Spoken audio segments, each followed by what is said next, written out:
Visit cancer.org/getscreened to learn more. KHD1 Sacramento, KYMX HD3 Sacramento. From the Power Business Technology Toshiba Studios. This is Sactown Sports 1140. The Carmichael Dave Show. He's on the microphone when he's not on the microphone. He's playing a song, and when he's not playing a song, he's on the microphone, and then boom. With Jason Ross. No, he didn't. Yes, he.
It's so pleasant, but I don't know why it bothers me so much.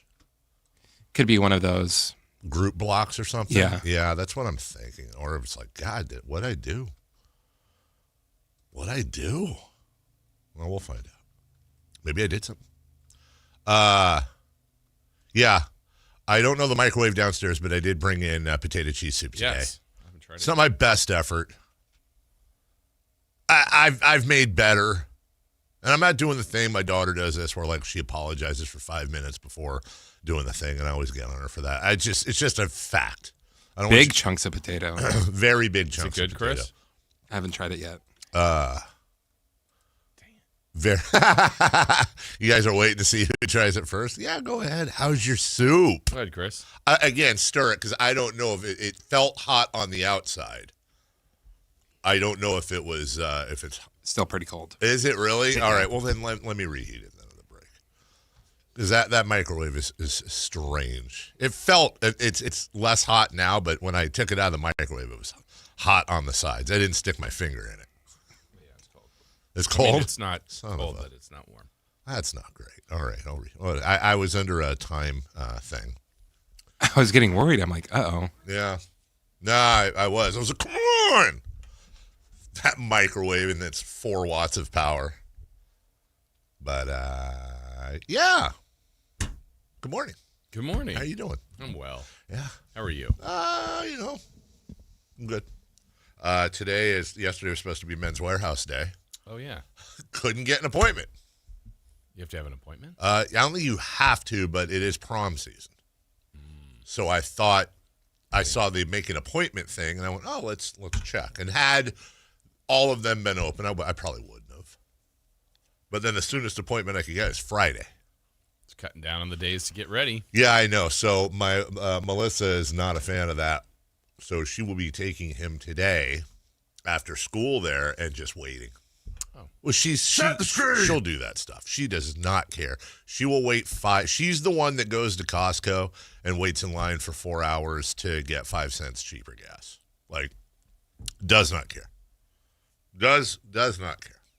I go, sweetheart, you have a 20-gallon tank, 5 cents less in gas. It's what, $10? No. $1.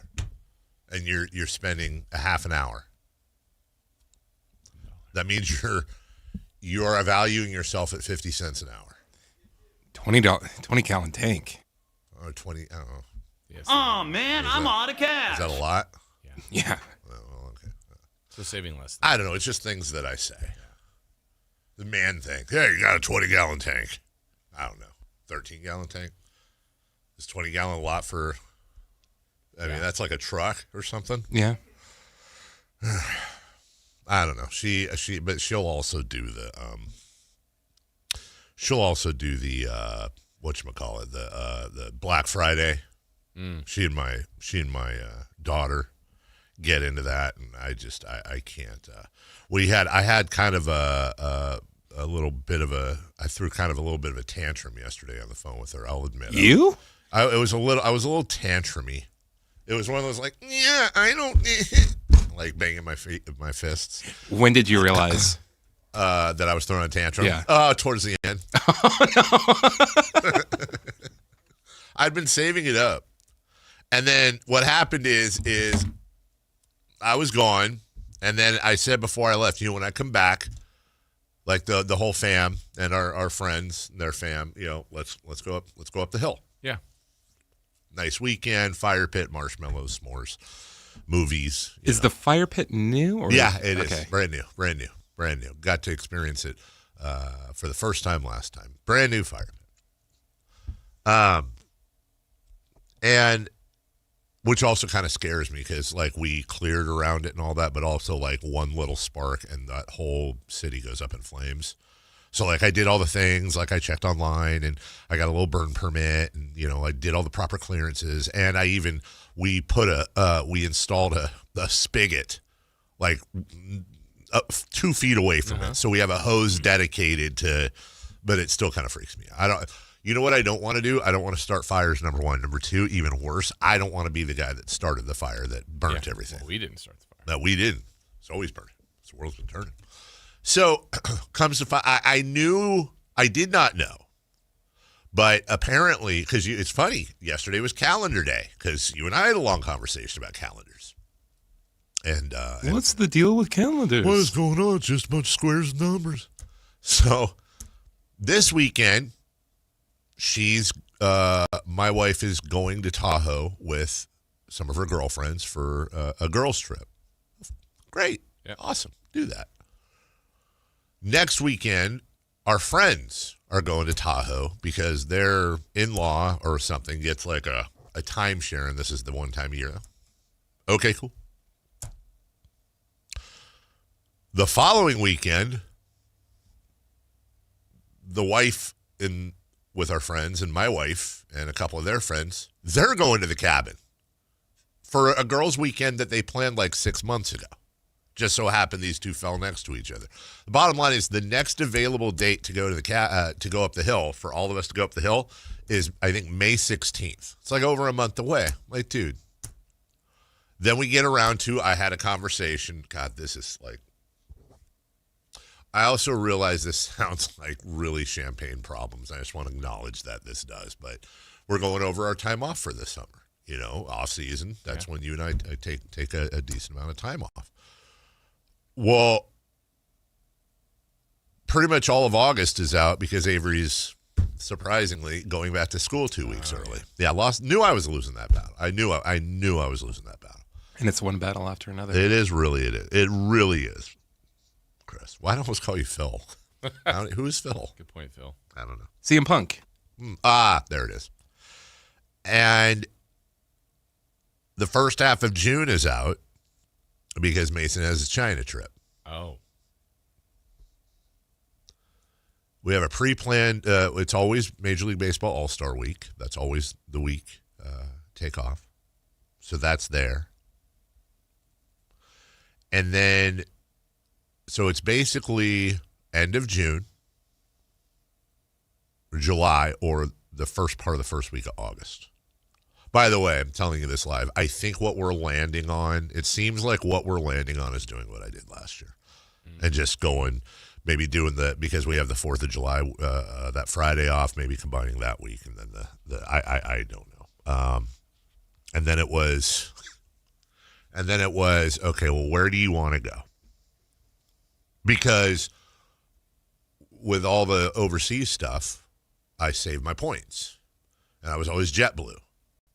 But JetBlue doesn't fly anywhere out of Sacramento. and they're an East Coast thing. And so I switched to United, and I've been trying to build up my stuff there. Well, I had found out a while ago that, so I have like travel credits and points and all this crap built up with JetBlue, but it all expires January 1st. If I don't use it, it's gone. So it's like, okay, well, let's use this. We can go wherever they fly, but you don't want to go like you don't want to go to Europe for a week. That's because then you're flying and traveling, and by the time you adjust, you're back. That's dumb. So I think we're going to go back to that same place we did last year with the golf carts on the where is it near the Cancun Island thingy, right? But everybody has stuff to do. I don't like it. And I said to my wife, I just threw a tantrum. I was just like, I'm trying to, all I want to do is spend time with the family, and the family's not going to be here in 2 years, and they're all moving away, and we have 5 minutes left with them, and I'm trying to plan this time, and I just feel like, and I think the part where she got me, is I was like, I just feel like all I do is work, and we never go anywhere. And she's like, really? And I was like, what? I was fired up. She's like, really? We don't ever go anywhere? I was like, well, no. I mean, we go somewhere, but we not in the next month. And she's like, so you're upset that we're not going up the hill because your son is going on a once in a lifetime trip to China? No. You're upset that we can't go somewhere in August because your daughter is going to be a band leader at USC? No. Well, then what are you upset about? It's like, I'm just upset. That's when I knew that was the point. That was it. I said, I'm just upset. There's a lot of information coming in. Do you feel like Clark Griswold? Just want to get the family together. That's it. You truly are Clark Griswold. I'm trying to be, but you know what? You're right. I kind of, because go to Wally World. Get everybody, and then something goes wrong, and it doesn't work out when I finally get everybody together, and nobody wants to do anything. And remember, in the vacation movies, like, they didn't have tablets and phones and all that crap, So now they're all doing that. I'm driving, just getting like Chris Farley when he was driving the bus, and Billy Madison. Just getting angry and angrier and angrier. Then when the kid throws a banana at me or a sandwich. Doyle rules. Doyle rules. And then something inevitably goes wrong. And I've actually heard my wife say, because I don't, the dynamic in our family is she gets upset 14-to-1 ratio to me. 14-to-1 ratio. Like, set the screen on a not a daily basis, but she will throw some set the screens around the house. No problems doing that. Moving screens or sometimes flagrant. Illegal. Yeah. I keep it together. I do. I am yesterday. And well, what happens is that it's a big ratio that my wife, gets upset more than I do. But when my wife gets upset, it's like, and then it's done for the most part, unless it's with me, and then it lasts for days. So it's something that she just needs to get out of her system. Yes. And then it's fine afterwards. Yes. But then with me, I would say that, like, those little firecrackers you throw in, they're all pop, pop, pop, pop, pop. Okay, that's my wife when most of the time when she gets upset. And then I'm like a big mushroom cloud nuclear bomb. Like when I do. You're the finale. I am. Yes, I'm the one with the, you think it's over and then it keeps going. And I've actually heard my wife say this before once. We were somewhere and, we were going to go do something, and then they didn't have our thing, and so whatever, something happened and it screwed up. And I'm very like, when we go anywhere, I 100% pretty much plan everything, not as a control thing. It's just that's my job. That's my job. And then Melissa will say, like, I want to do this. If the kids want to, whatever, I'll factor all that in. And I'm kind of like I'll book the flights, I'll Airbnb if we do something, whatever. I'm like the travel agent of the family. But I'm weirdly enough, unlike at work, I'm incredibly meticulous. And when something doesn't go right, like it's a whole house of cards, it really frustrates me. I actually heard my wife say once when we were on vacation, she did. I was very upset, and I just kind of like was I walked away because I didn't want to, lose it. You got to be careful. And my wife literally says to the kids, just give him 10 minutes to walk it off. He'll be fine. So then you and I talked, and you've got some exciting stuff you're doing this summer, which is great. Leading the band at USC. Huh? Leading the band at USC. Yes, congratulations. Thanks. It's funny, I hope you don't mind me sharing this. It's funny that when Jason and I've said this before, like when Jason and I talk about our time off, we could both be gone at the same time, but we choose not to have one of us here. Try not to. And then you would think in most partnerships it would be like, do you need to take that week off? I was really, yeah, all right, let's flip a coin. In our conversations, it's almost 100%, dude, take more time off. You should, and that's my whole thing with Jason always, because it's true. It's like you get like 15 minutes a year where you're not working one of, hold on. You got 3 jobs. Am I missing one? No. Sac State football, Kings, here. You got like 15 minutes where you're not working one of those jobs. Like very precious little time when you're not doing one or the other.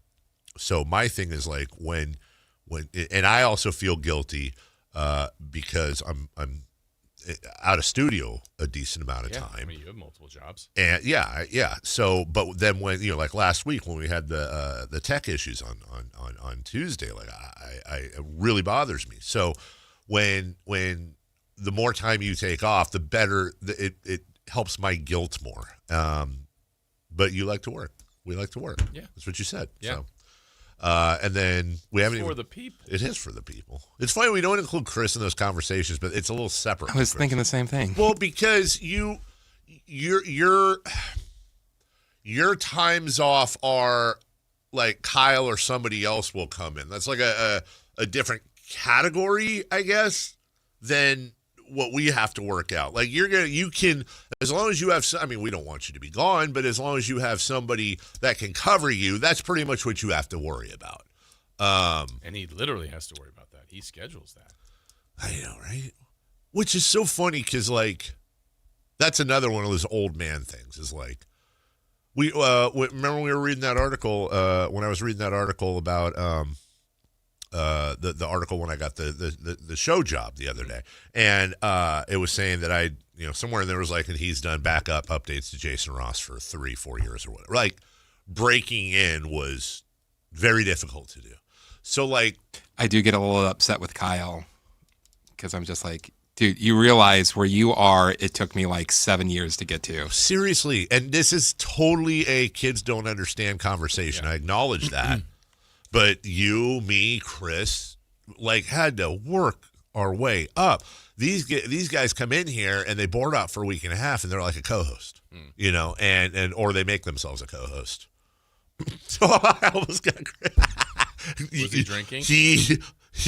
I don't think there was spillage, but there was. I almost ruined the board. He almost pulled a Pittman on that board. That's great. The show would have been over. It would have been. Hey, day off. It's like Bull Durham with the sprinklers. So, anyways,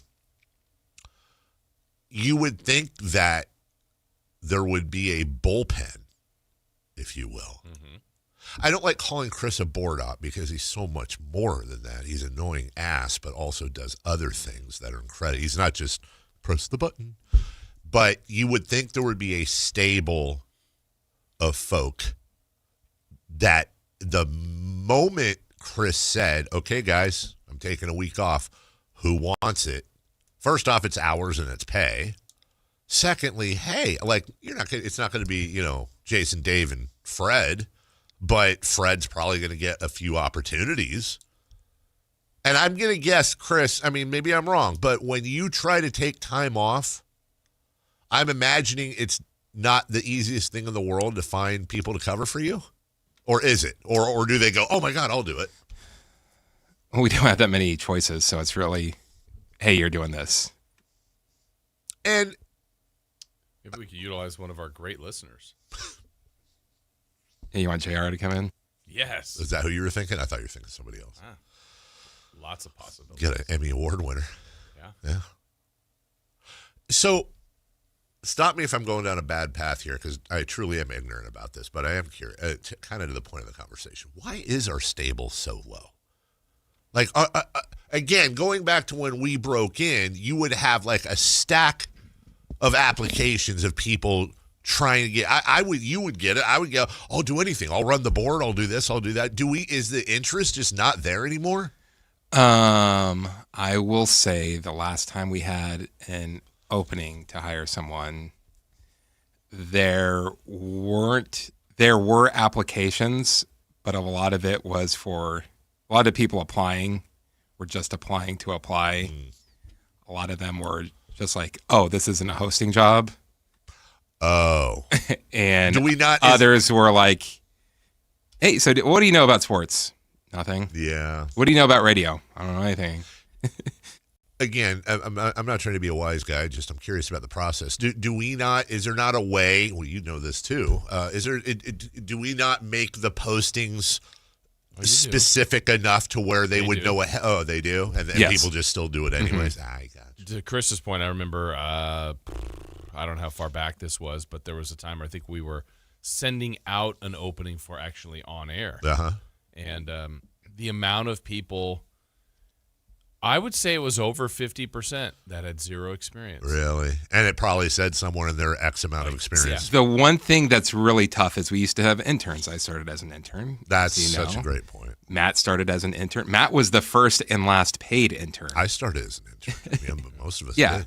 So, and it's we can't one of those, all be Jason. It's one, I mean, like, I'm pretty sure I ran your show before I should have been running your show. 100%. But like that was a thing of like once there was an opening, hey, there's this guy that already has this experience. And now we have to guess someone's experience. And then you have to onboard and hire them and make that investment pretty much other than an interview. Made that mistake. But it's an investment to do that. It is funny. We did used to have, I think the first few years of the show, we could have interns. The problem is that the ding-dongs in the industry would take advantage of the interns and abuse them, basically. Not physically, but abuse their time.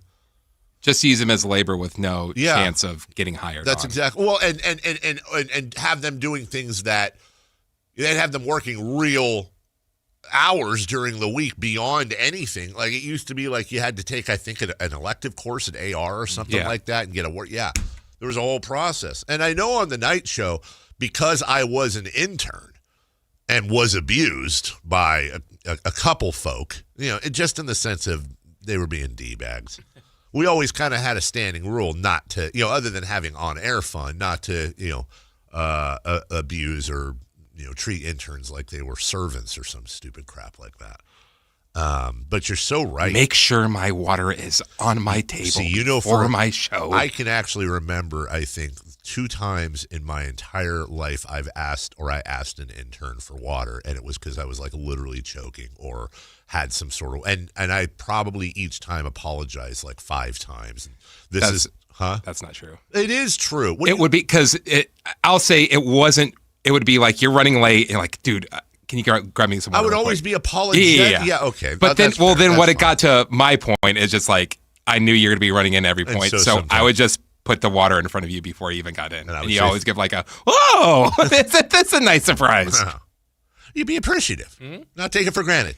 If I had to go grab something for you at like 7-Eleven or something, you would always say, oh, and get something for yourself. Yes. Thank you, Chris, for being honest. That's right. I do remember Which I also took from you. Yeah. That's something I learned was when I was working in the afternoons and we had interns and I needed something. And get something for yourself. I got you. Or keep the change. No, absolutely. Because it's not, that's your gas money, that's your time, and you're not a runner or whatever they call him, the delivery guy. Although at the time you were a delivery guy for breakfast pizzas. Yeah. You would think we'd have a stable of people that want to work in radio, that are eager and capable, that we, in a perfect world, that you could interview and have 10 people hired, but just like, hey, hours aren't, we'll give you a call when it's your time. Like the guy in AAA. Yeah. Hey, you got an opportunity. And I don't think this show would be the first opportunity, but, I don't know. Well, now I don't want to say what shows or anything because then it's not, Sunday Matt. Board op. Yeah, man, exactly. Tim in the chat says he volunteers to be a gopher for you, Jason. Oh, wow. Hey, Tim. Yeah. The funny thing is, we actually have listeners that will respond and be like, "Oh, I was an intern once." That's what that's called being a heritage station right there. I went to bed last night. We'll take a break. I went to bed last night, and I'm not a big prayer guy, but before I go to bed, I think about the day a little bit, and then what do I want tomorrow to be? And it's funny. I said to myself as I was going to sleep, I said, you know what I'd like to do tomorrow, if nothing else? I'd like to talk to Gary Gerald. You're in luck. I wake up this morning. I look at the rundown. Gary Gerald at 9 a.m. The newly crowned, soon-to-be crowned media room center. Yeah, it's kind of like all the media, the dining area, the media workspace, like all things media. Honestly, I would have been fine if they changed it. No offense, but it's now called the Gary Gerald Center, like that instead of Golden One. I'd be fine with that. We could start doing that. You think? Just call it the G-Man Center. He's going to join us. Going down to the G tonight. Yeah. Oh my God. Right. I'd also like them to change. I would like to. One day we're going to have Kevin McCartney on here. I've been thinking about this. Can we switch whatever W? Is there a W Street downtown? There is, right? Because there's an X. Yeah. Can we switch L and W? I don't like the fact that I've never liked the fact that the arena is built on L Street. It's kind of like it's like being a opposing teams. Huh? Oh, okay. That's what you hope. Rest of the exit interviews today: Keegan Murray, Precious Achiuwa, Nick Clifford, Max Moreno, Dylan Cardwell, and Daquan Plowden. I would like to request the Daquan Plowden song as we get in there at 8:28. We have an A's question for the guy that was angry about our A's coverage yesterday. And Jason, you're center stage for that. Also, NBA play-ins started last night, and Lordy, how entertaining were they? We got a big show for you. We'll be right back after this. You never know what you might hear when listening to a Sacramento Kings game. Out of Keegan, going for another triple. Man, is he feeling it. Keegan, can he do it? Yes, there's number 11, Keegan Murray. Keegan steps back. He just knocked down his 12th three-pointer, a Kings franchise record. He's got 45 points. Never miss a moment of Sacramento Kings basketball with Sactown Sports and the Sactown Sports app. T-Mobile has an exclusive bundle for customers 55 and up. I'm Sarah Bowl. Yeah, I'm Frank Bowl. A reliable network is key for us. And with T-Mobile, it's been wonderful. And going to the 55-plus plan saved us so much money. A lot. And that's important, trying to keep costs down. The home internet's been perfect. It's fast, it's quick. The setup was so easy, it took less than 15 minutes. It was like, ta-da! If you want simplicity, coverage, reliability, you want the whole package, T-Mobile has it. Right now, T-Mobile customers 55 and up can get 2 phone lines on America's best network, plus America's fastest 5G home internet for just $30 each. $30 per month each line with autopay plus taxes and fees. Minimum age 55. Pricing for home internet rely on 2 lines of Essentials Choice 55. $35 connection charge per line required. Best mobile network and fastest 5G home internet based on analysis by Oak Cliff Speed Test Intelligence Data 2H 2025. All rights reserved. At Fisher Investments, we may seem like other money managers, but we're different. What makes you so different than the rest of us? We ensure clients receive unparalleled service at every step of the relationship. Tell me more. Our investment counselors focus on service over sales, prioritizing clients' needs. How do you make money? We don't sell any commission-based products. We have a simple management fee based on the value of our client's portfolio. So we do better when our clients do better. What about client portfolios? We get to know each client, their finances, family, health, lifestyle, and more, and then we tailor a portfolio based on their specific goals and needs. Your clients really come first then, huh? Yes, we make them a top priority. Our goal is helping them achieve a comfortable retirement. Wow, maybe we are different. At Fisher Investments, we're clearly different. Learn more at FisherInvestments.com. Investing in securities involves the risk of loss. Get in the zone, AutoZone. John always listens to his truck. So when his brakes start talking, he goes to AutoZone, where a helpful AutoZoner gets him the right parts. If John has time to put them in, he borrows a kit with Loan-A-Tool. And if he doesn't, he gets a free shop referral. No hassles, just help. Everything you need, nothing you don't. Get in the zone, AutoZone. Deposit required for Loan-A-Tool. Restrictions apply. Tired of hearing scary radio ads about the IRS? Tax Relief Advocates is different. TRA is here to tell you that if you owe money to the IRS, whether it's $5,000 or $500,000, we have a solution. TRA can eliminate or reduce what you owe to the IRS with zero risk to you. We have over 1,000 5-star reviews on Google and an A+ with a BBB. End your tax nightmare today by visiting TRA.com or call 800-583-6681. That's 800-583-6681.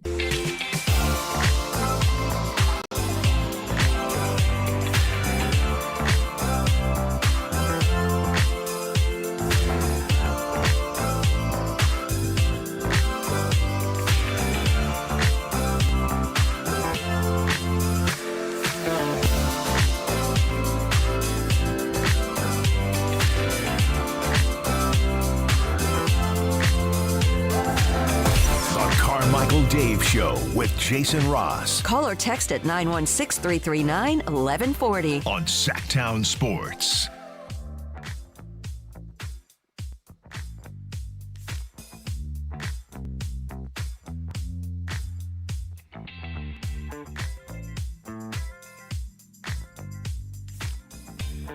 Well, welcome back. Carmichael Dave, Jason Ross. What are you laughing at? Nothing. Okay.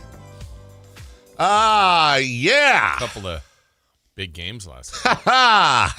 Definitely. And I'll tell you what, man. The A's are milking everything they can out of Jeff Springs. Yeah. They are. Yeah. Also, we'll talk NBA play-in. Despite an off night for Con Knipple, Charlotte was able to overcome. And there's a lot of that was an exciting yet controversial game. Yes. Wait, the Hornets won?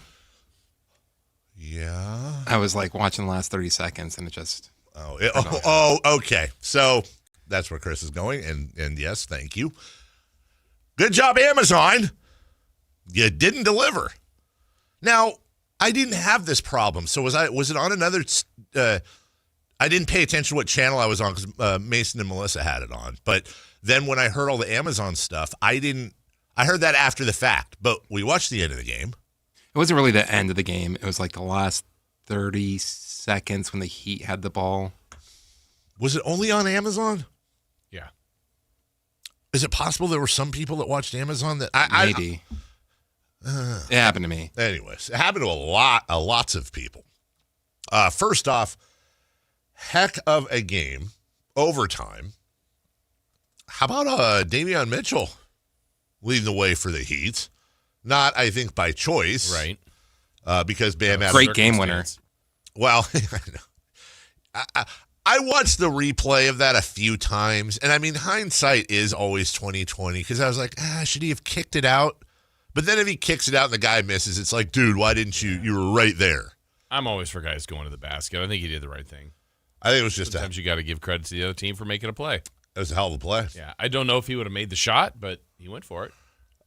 It was a great game, overtime. Nice acquisition, Kobe White. That was save the season. My goodness gracious. But the big story, I think, in this was so LaMelo Ball hits the deck, and in the process, his hand is behind a standing Bam Adebayo's ankle area. And it very much looks like a wrestling move almost, that LaMelo Ball moves his hand enough. Look, Bam Adebayo is not 2'3". He's a big, large man. And you see his ankle, his leg go out as LaMelo Ball's hand is on the back of the ankle, and he falls and leaves the game. Lower back injury. Did not return. I almost always, unless Draymond Green is involved, side on I err on the side of the player, but meaning that people aren't dirty, right? And I don't really have a massive love or hate with LaMelo Ball to where it would affect what I'm thinking. Uh-huh. But that looked dirty. Yeah. It looked dirty. I mean, look, I think in real time these things happen fast. I know after the game he explained something like, well, he hit his head. He was kind of disoriented and, grabbed, just like was grabbing. I'm like, yeah, but in the end, if we just cut to it, was it a dirty play? I say yes. Well, Eric Spoelstra seems to think so. And Eric Spoelstra doesn't really have a history of going over the top with his comments. I didn't see it, but I don't think it's cute. I don't think it's funny. I think it's a stupid play. It's a dangerous play. Obviously, our best player is out. I'm not making an excuse. The Hornets played great, and they made those plays down the stretch. We had our opportunities to win. I just that's a shame. He should be penalized for that. I don't think that belongs in the game. Tripping guys, shenanigans and. Curtis was there. It's his responsibility to see that. And if it's not his responsibility, then Zach's got to see it. If, somebody has got to see that, and that, he should have been thrown out of the game, for that. I don't know him from, anyone. There's no place in the game for that. Obviously, it took Bam out of the game. But that did not deter us. If there's anything about our locker room, we just, the guys just got into the competition. All right, so he's being careful. He doesn't want to say that's why they won the game. All right. But in an overtime game that you lost by one with a guy that's out now who scored 83 points at one point this season or whatever it was. He played 11 minutes. Yeah, I'm willing to say that lost them the game. Maybe I'm wrong. I'm going to go ahead and say that in an overtime game that they lost by 1 point, had Bam Adebayo played, I don't know, not 11 minutes, but more, they win the game. Right. I think that's fair. I think most people would take that bet.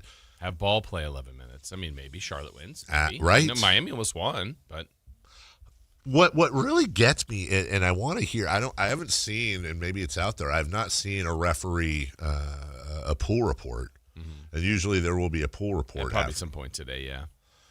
But why was that not looked at?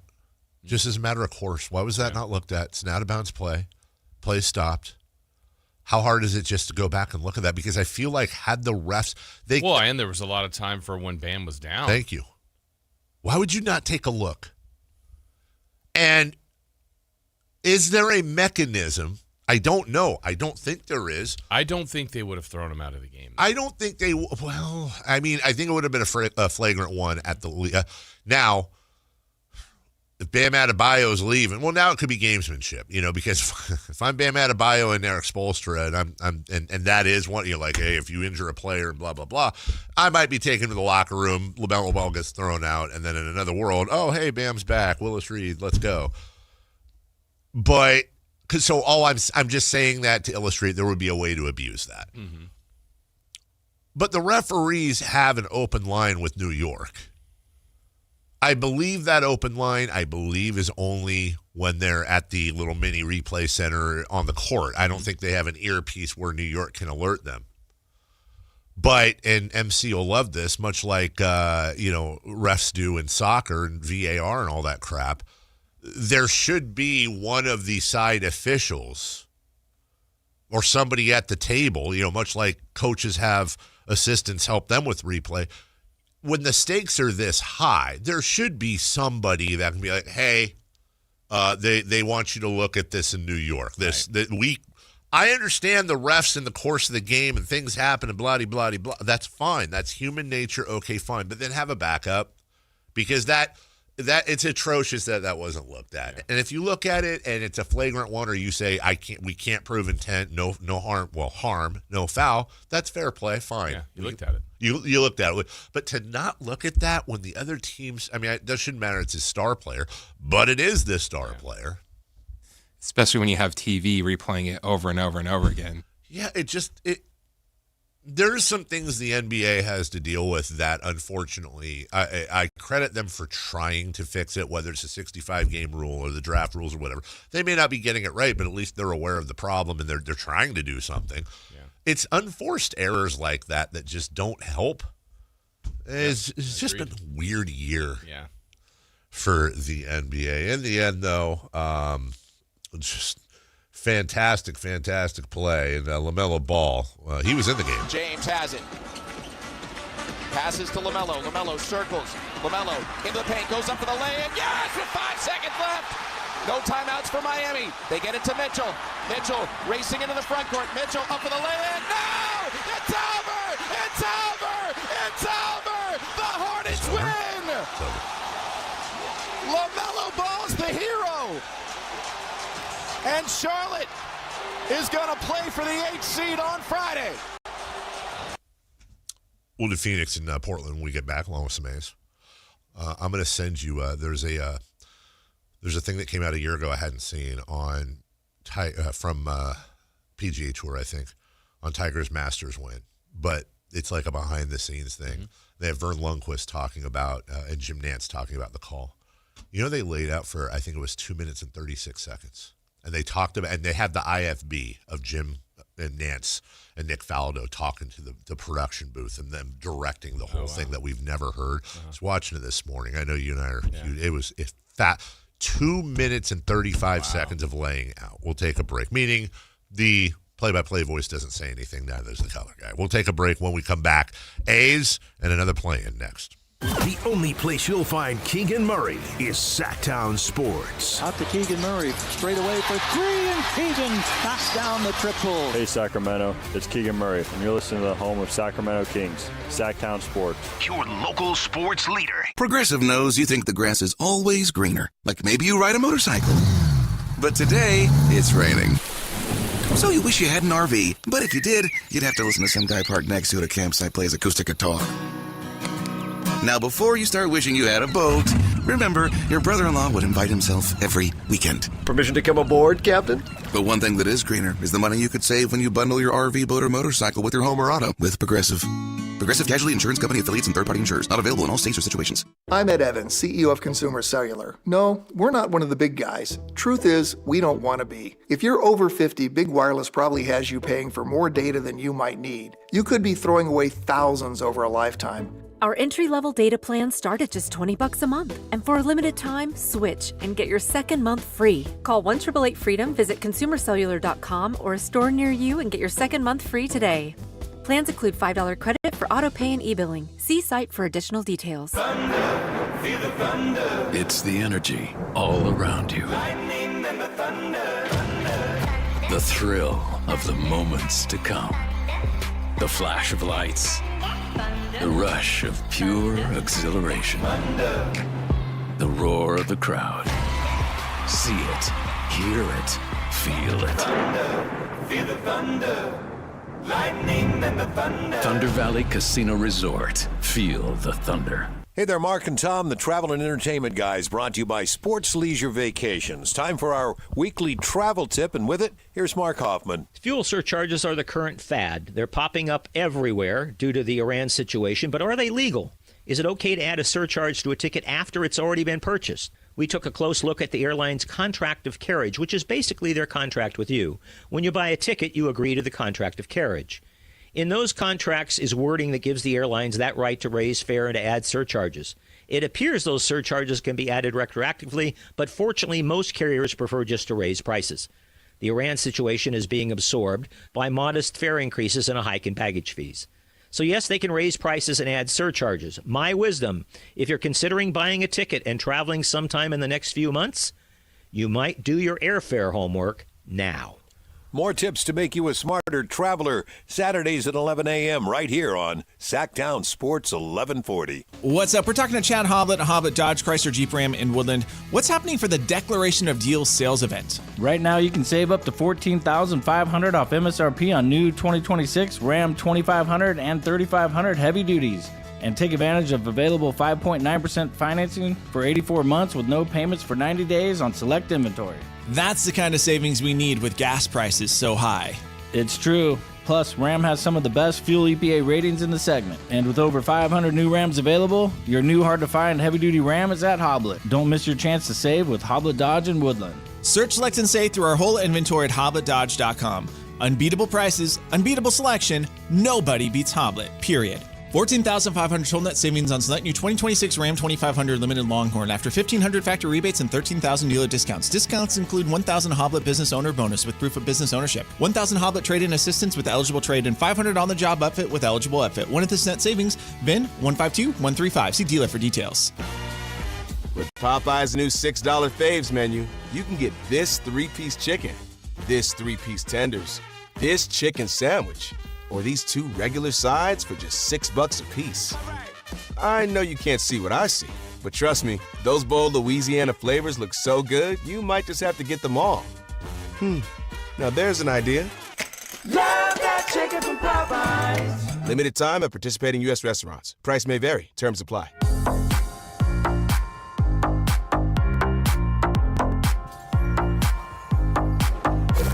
Waking you up with the best in local sports. They just make it interesting, you know? It's the Carmichael Dave Show with Jason Ross on Sactown Sports. I got this, Jason. You want to finish your soup?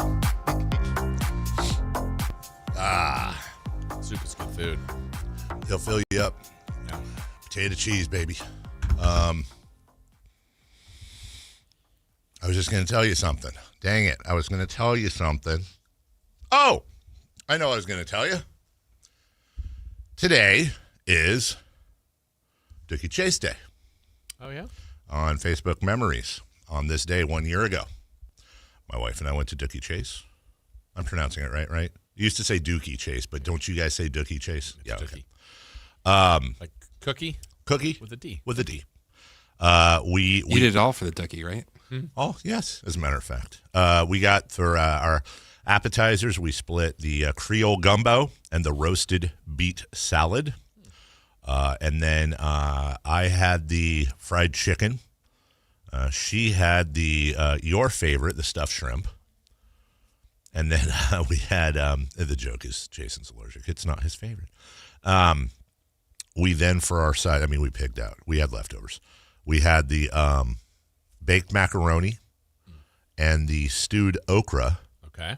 And then I had the praline bread pudding, and she had the peach cobbler. Oh, peach cobbler's great. For dessert. And, hey, let me just say, if I had 4 thumbs instead of 2, they would all have been up. Busy. Yeah. Very busy there, too. Super friendly people. That was a year ago today? A year ago today. Wow. Yeah. April 15th, 2025. I don't particularly remember that trip.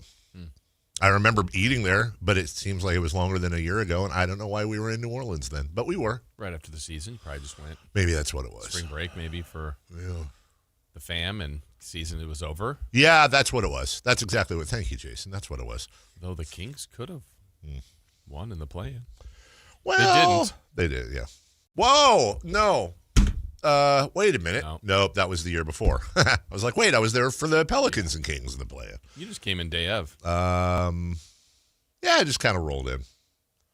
The other game last night was Portland and Phoenix. Denny Avdia is having a great year. Down to 12 in the shot clock. Denny takes off, drives, steps through, puts it in and one. Blazers lead 111-110. And an and one opportunity here for Denny Avdia with 16.1 seconds to play. More Denny Avdia. And the rebound is grabbed by Denny. Blazers come back the other way. 42 seconds left. Denny takes off, drives, lays it up and in. Blazers lead. Timeout Phoenix. 38 for Denny Avdia, and the Blazers have a 109-108 advantage. 112-110 Blazers. Suns have the ball, and Jeremy Grant ended up with it. Here's Jeremy Grant, down to 2-1, ducks it in with 0.6 of a second to play. 114-110 inbound. It's a Rip City winner. Bring on the Spurs. The Blazers are going to the playoffs for the first time in 5 years.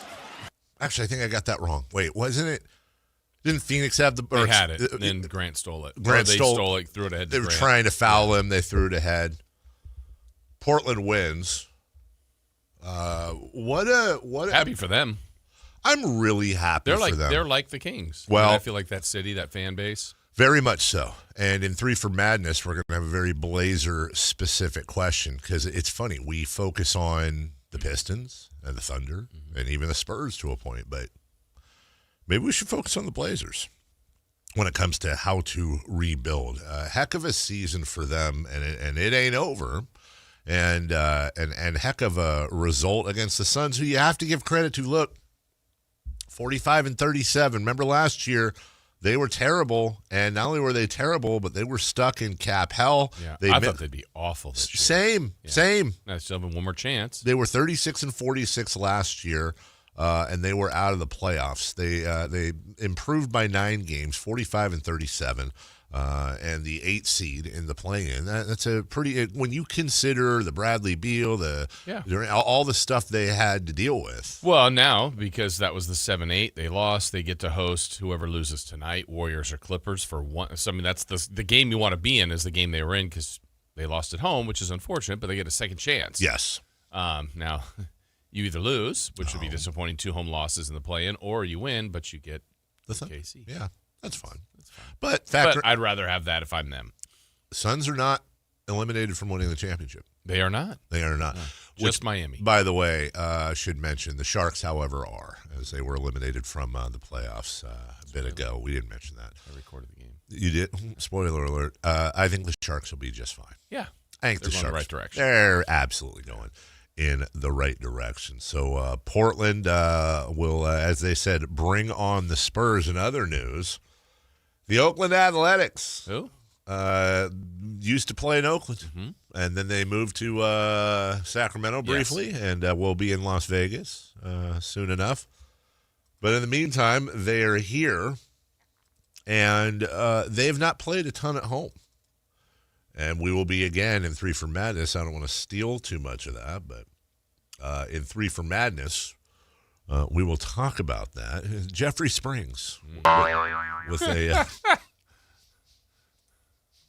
That's such a funny sound effect that also has so many meanings. What did you say? Jeffrey Springs. Who pitched yesterday for the Athletics? Who pitched? Jeffrey Springs pitched for them. Pitched well. He pitched really well. Denzel Clark robbed another home run. Oh my goodness gracious! And I got to be honest, if we're in the old school newspaper days, and I'm writing a headline for yesterday. Okay, let's give this. Better be good. I feel like it's good about it? It's good, but it's obvious. But I'm definitely because it's another gem. Hope springs eternal. Yeah. Okay. Yeah. Not the best. Not the worst. Kind of like the soup today. That's good. It does the job. Yeah. It does the job. Not going to, go, oh, my God, Pulitzer time. Hope springs eternal. What? For soup? You've never heard of the Pulitzer Soup Prize? Yeah, great outing for Springs. He is 3-0. And this is an interesting story that's developing. He's 3-0 with a 1.46 ERA. He has been absolutely nails this year. He's also 33 years old. The A's acquired him about a year ago from the Rays in a move that wasn't really wasn't really talked about a ton because whatever. But this is a guy that's been kind of a journeyman. He's coming off he had Tommy John surgery and is just broken out. Now we're only 3 games into the season, but Jason, his first start of the year was against Houston in a win. He is 3-0, 3 for 3 on starts, by the way, where he pitched 6 innings and gave up 2 hits, an earned run, and he struck out 7. His follow-up was that shutout against the Yankees where he went 7 innings, giving up 1 hit, took that no-hitter, I think, into the 7th. And then yesterday, a 2-1 win. He goes 6 1/3, gives up 3 hits, and 1 earned run. On the season, Jason, he has pitched 19 1/3 innings. He has given up 6 hits, 5 walks. That's 11 runners in 19 1/3 innings. So if you're wondering what his whip is, it is well below 1. And he has not given up a home run. He's given up 2 earned runs. That's in the month of April. He had the one start against Toronto, that was a loss. That was an 11th inning, 8-7 win. But even then, 5 1/3, 2 earned. That's his worst start of the year. Yeah. He's been great. Yeah, he has been phenomenal, and it's just a matter of, okay, is this for real? Or are they, to be fair, we've seen this before beginning of the year. It's the Kirk Reeder theory for you old schoolers when he started at, I think, 11-0 with the Expos his rookie year. Like, sometimes it takes time to figure these guys out. But if he's for real, that is... The A's might be a starter away from actual contention. Yeah, and I think the only way to change a narrative too is to keep playing and to actually show the stats and the production to change that narrative. They came in with a bullpen that was brutal, and the first couple of losses they lost because of their bullpen. Now the bullpen, behind some of the starting pitching that's been better, is saving them. Like in that Yankees series, in the Mets series, it's like, well, get into the bullpen. Here's where they're in trouble. Nope, they pitched great. They helped close that one out yesterday too. So. With Springs and the bullpen, they're doing great. Oh, Springs eternal, Jason. It does. Final note as we break, Baltimore Orioles manager Craig Albanese was back at the ballpark after getting hit by a foul ball in the dugout. Quote, "I can't blow my nose for 6 weeks because one of the fractures is like where my orbital bone is. He's got to eat baby food." Why? He has 7 fractures in his cheek area and a broken jaw. He somehow avoids surgery and will not need to be wired. Wow. Ow. No, that's Jeffrey Springs, not the other thing. We'll take a break when we come back. 3 for Madness. We'll talk about the A's and their relationship with Jason Ross, the NBA playoffs, and the Blazers. Is that who we should be looking at as a rebuild model? We'll do that next. On the move? Got somewhere to be? Take Sacramento Kings basketball with you. The Sactown Sports app will let you stay connected to your passion. Never miss a moment of Sacramento Kings basketball with the Sactown Sports app. This is the story of the one. As a safety manager at a manufacturing plant, he does everything he can to keep his coworkers safe.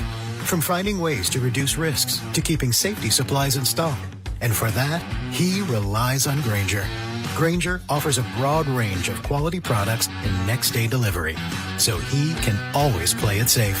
Call 1-800-GRAINGER, click Grainger.com, or just stop by. Grainger, for the ones who get it done. A's fans, the 2026 season is here, and single game tickets are on sale now. Be there for an exciting season, packed with theme days, giveaways, and fireworks nights, including bobbleheads, jerseys, hats, and much more. And getting in is easier than ever. Tickets start at just $8 for select April and May games. From opening day to unforgettable summer nights, there's something for everyone at the ballpark. Get your tickets today at athletics.com/tickets and be part of the excitement this 2026 season. Your business moves fast. Your bank should keep up. At Valley Strong Credit Union, business banking is built for momentum with tools that help you manage cash flow, streamline payments, and fuel growth. Right now, there's never been a better time to switch. Open a new Valley Strong business account and get 3 months of business banking products and services free, up to $750 in value to power your next big move. Because when your business runs stronger, the whole Valley does too. Valley Strong Credit Union. Grow your business, grow your future at valleystrong.com/business. Catch the future of San Francisco Giants baseball right here in Sacramento with the Sacramento River Cats at Sutter Health Park. See tomorrow's stars take the field today and be part of the big league journey. Get your River Cats baseball tickets now at rivercats.com. Get in the zone, AutoZone. John always listens to his truck. So when his brakes start talking, he goes to AutoZone, where a helpful AutoZoner gets him the right parts. If John has time to put them in, he borrows a kit with Loan-A-Tool. And if he doesn't, he gets a free shop referral. No hassles, just help. Everything you need, nothing you don't. Get in the zone, AutoZone. Deposit required for Loan-A-Tool. Restrictions apply. Hey, Mom, now that I have an after-school job, I think I want to buy a drum kit. Okay, Rockstar. Let's look at your account. When kids start making money, Chase has easy-to-use tools and expert bankers to help them learn how to manage it. And next month, I'll buy the bass drum and the cymbals. Oh, and maybe some noise-canceling headphones for you. Aw, you've thought of everything. Help kids save, budget, and build financial independence, all with Chase. That's good for kids and good for parents. Visit your local Chase branch and get started. Accounts subject to approval. JP Morgan Chase Bank, N.A. member FDIC. If you're serious about getting better at golf, start with the fit. At Hagen Oaks, everything begins with Total Game Fitting. The TrackMan Player Performance Studio analyzes your swing to match you with the right clubs. Ping's Ballnamic Fitting helps you find the golf ball for your game. The Hagen Oaks Putter Fitting Studio helps you roll it true. And with FootJoy's 3D foot scanner, you'll walk the course in shoes that actually fit. From driver to putter and even what's on your feet, Hagen Oaks fits every part of your game. Total Game Fitting, only at the Hagen Oaks Golf Super Shop, Fulton Avenue at Business 80. Did you try my Colombian tamales? They're delicious. Yes, but the Mexican tamales I brought are better. Colombian tamales wrapped in plantain leaves are unmatched, you know. But the Mexican tamales wrapped in corn husks are the authentic ones. At least we can agree that they taste better with Pepsi. Without a doubt. Can you pass me a straw? You mean a pitillo. Tamales deserve Pepsi. KHD1 Sacramento, KYMX HD3 Sacramento. From the Power Business Technology Toshiba Studios. Sactown Sports 1140. 3 questions, 3 answers. It's 3 for Madness on the Carmichael Dave Show with Jason Ross. Here's question 1.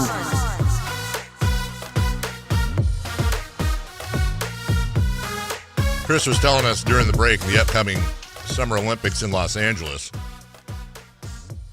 Apparently some of the sports have been moved to the greater LA area. Like? Softball and canoeing. Mm-hmm. Just outside of LA. You take the 10 over to the Dave loves LA. Dave loves it. Over to the 99. And just take the exit for Bricktown, and you're right there at the facilities in Oklahoma City where they'll be held. Okay. It makes sense. Mm-hmm. What do they do? Have them all out there for the opening ceremony, and then they just get on a plane? Maybe. Yeah. The European, and I don't know, I've never been to the rest of the world, but the European understanding of America, I think maybe the largest misconception over there is they have no idea how big it is here. Mm-hmm. They have absolutely no idea how huge it is here. And on top of that, they cannot grasp the fact that you can take an 8-hour drive in your car from one city to the other and still be in California. Or you go west of the Rockies and everything is spread out. Like there's nothing, everything there is mushed together because they've been around since, literal Jesus. But over here, it's like, oh, we're in Denver right now. Let's take a 9-hour drive to the next, whatever. Yeah. They can't. It's not that easy. No, it's not that easy at all, and we'll have an influx of people from the other countries here. Well, actually, World Cup followed by the Olympics. Mm-hmm. Maybe. Yeah, great point. From the 916, is there a story of how Jason found out he was allergic to shrimp and/or seafood? I ate it. That's a good one.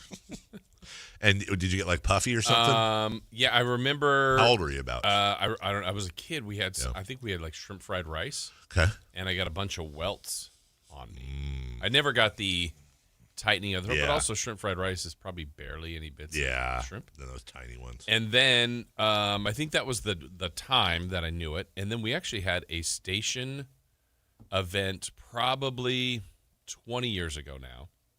It might have been a Grant remote somewhere. And we were out and about, and they were, wherever we were, they were serving some things, and I think it was those, what are those called? Cream cheese, like rangoon? Crab rangoon. Crab rangoon. And there was something in there. I go, ooh, there's something else in here. And then they said, ooh, that's crab. And I went, uh-oh. And I'd already eaten it, but it was one of them.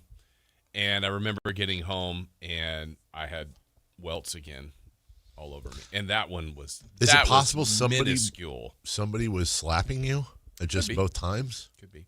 Interesting. But, I mean, that had, like, Yeah. Shavings of crab. Like, I mean, it wasn't like I ate crab meat. With all the technology and advancements in science, how have we not come up with a way where you can just take, like, get a shot or take a pill and you're no longer there's allergic? like EpiPens and stuff. No, but I'm saying where you're not allergic anymore. Oh, yeah. And then you can just eat it forever. My father-in-law there was some, it was maybe a specific type of shellfish that he couldn't, but he loved it too much and he would just eat it and take like,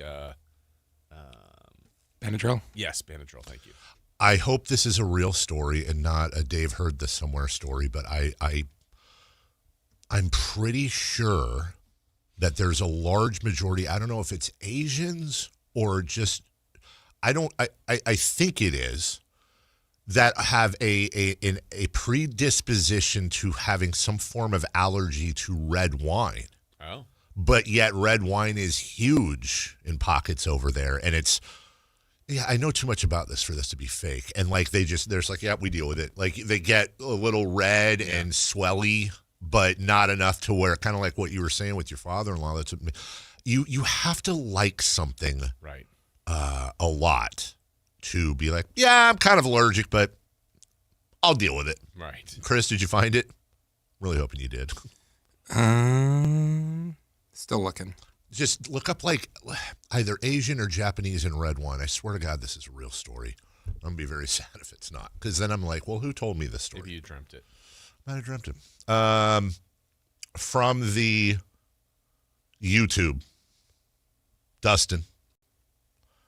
Do you remember when it was National Burrito Day and Jason and Chris got to enjoy those amazing burritos from Jim Boys? Dave would have loved it. You're right, Dustin. They were amazing burritos, and I'm pretty sure Dave would have loved it. Can I just say that I had forgotten all about that? I had too. But literally forgot all about it. Thank you, Dustin. Thank you, Jim Boys. Yeah, you'll forget about it in a couple days. You know what? Well, no, that's true. Chris, but how good was the burrito? They're fantastic. Literally brought you guys food today. Brought it in. And it's very good. Thank you. Brought it in, and still, knife in the back. No, right in the front. Next time I'll go to England for you, so you can have your Jim Boys. That's fine with me. Hello, JR. Hi, JR. Does J. Ross get prettier when he gets those welts on his face? Because, he's already gorgeous. I can't turn it off, JR. Hold on, JR. Alcohol flush reaction. Yes. This is a true thing. I was going to tell you. I know. I have a good friend that. Well, okay, because I tell the story. I got scared because I was like, "Oh God, did somebody fake?" No, it's true. The term Asian red wine allergy is not scientifically recognized. Instead, the condition is known as alcohol flush reaction or Asian flush, which is a genetic condition caused by a deficiency in the enzyme. I'm not even trying to pronounce that. ALDH2. This enzyme is responsible for breaking down alcohol into a harmless byproduct. Individuals with this deficiency experience a buildup of something, which can lead to symptoms such as facial flushing, nausea, and increased heart rate after consuming alcohol. While the reaction is not an allergy, it can be distressing and may lead to avoidance of alcohol. Okay, thank God. Just glad that wasn't like I didn't fall for that one. Okay, good morning, JR. I go to an all-inclusive, and I have a friend that suffers from that, and it's funny because he doesn't drink because he doesn't like to have the issue. So, you know what I do for him as a friend? What's that? I drink for him. And I help him out. Good for you. That's very good. You are a good friend, JR. And then, the other thing with him is if you take him and you shake him around. Nope. I'm sorry. I feel you like didn't something. Trust him? No, because look, there's signals. Usually it's the one more thing he has. Like, he'll have his main call.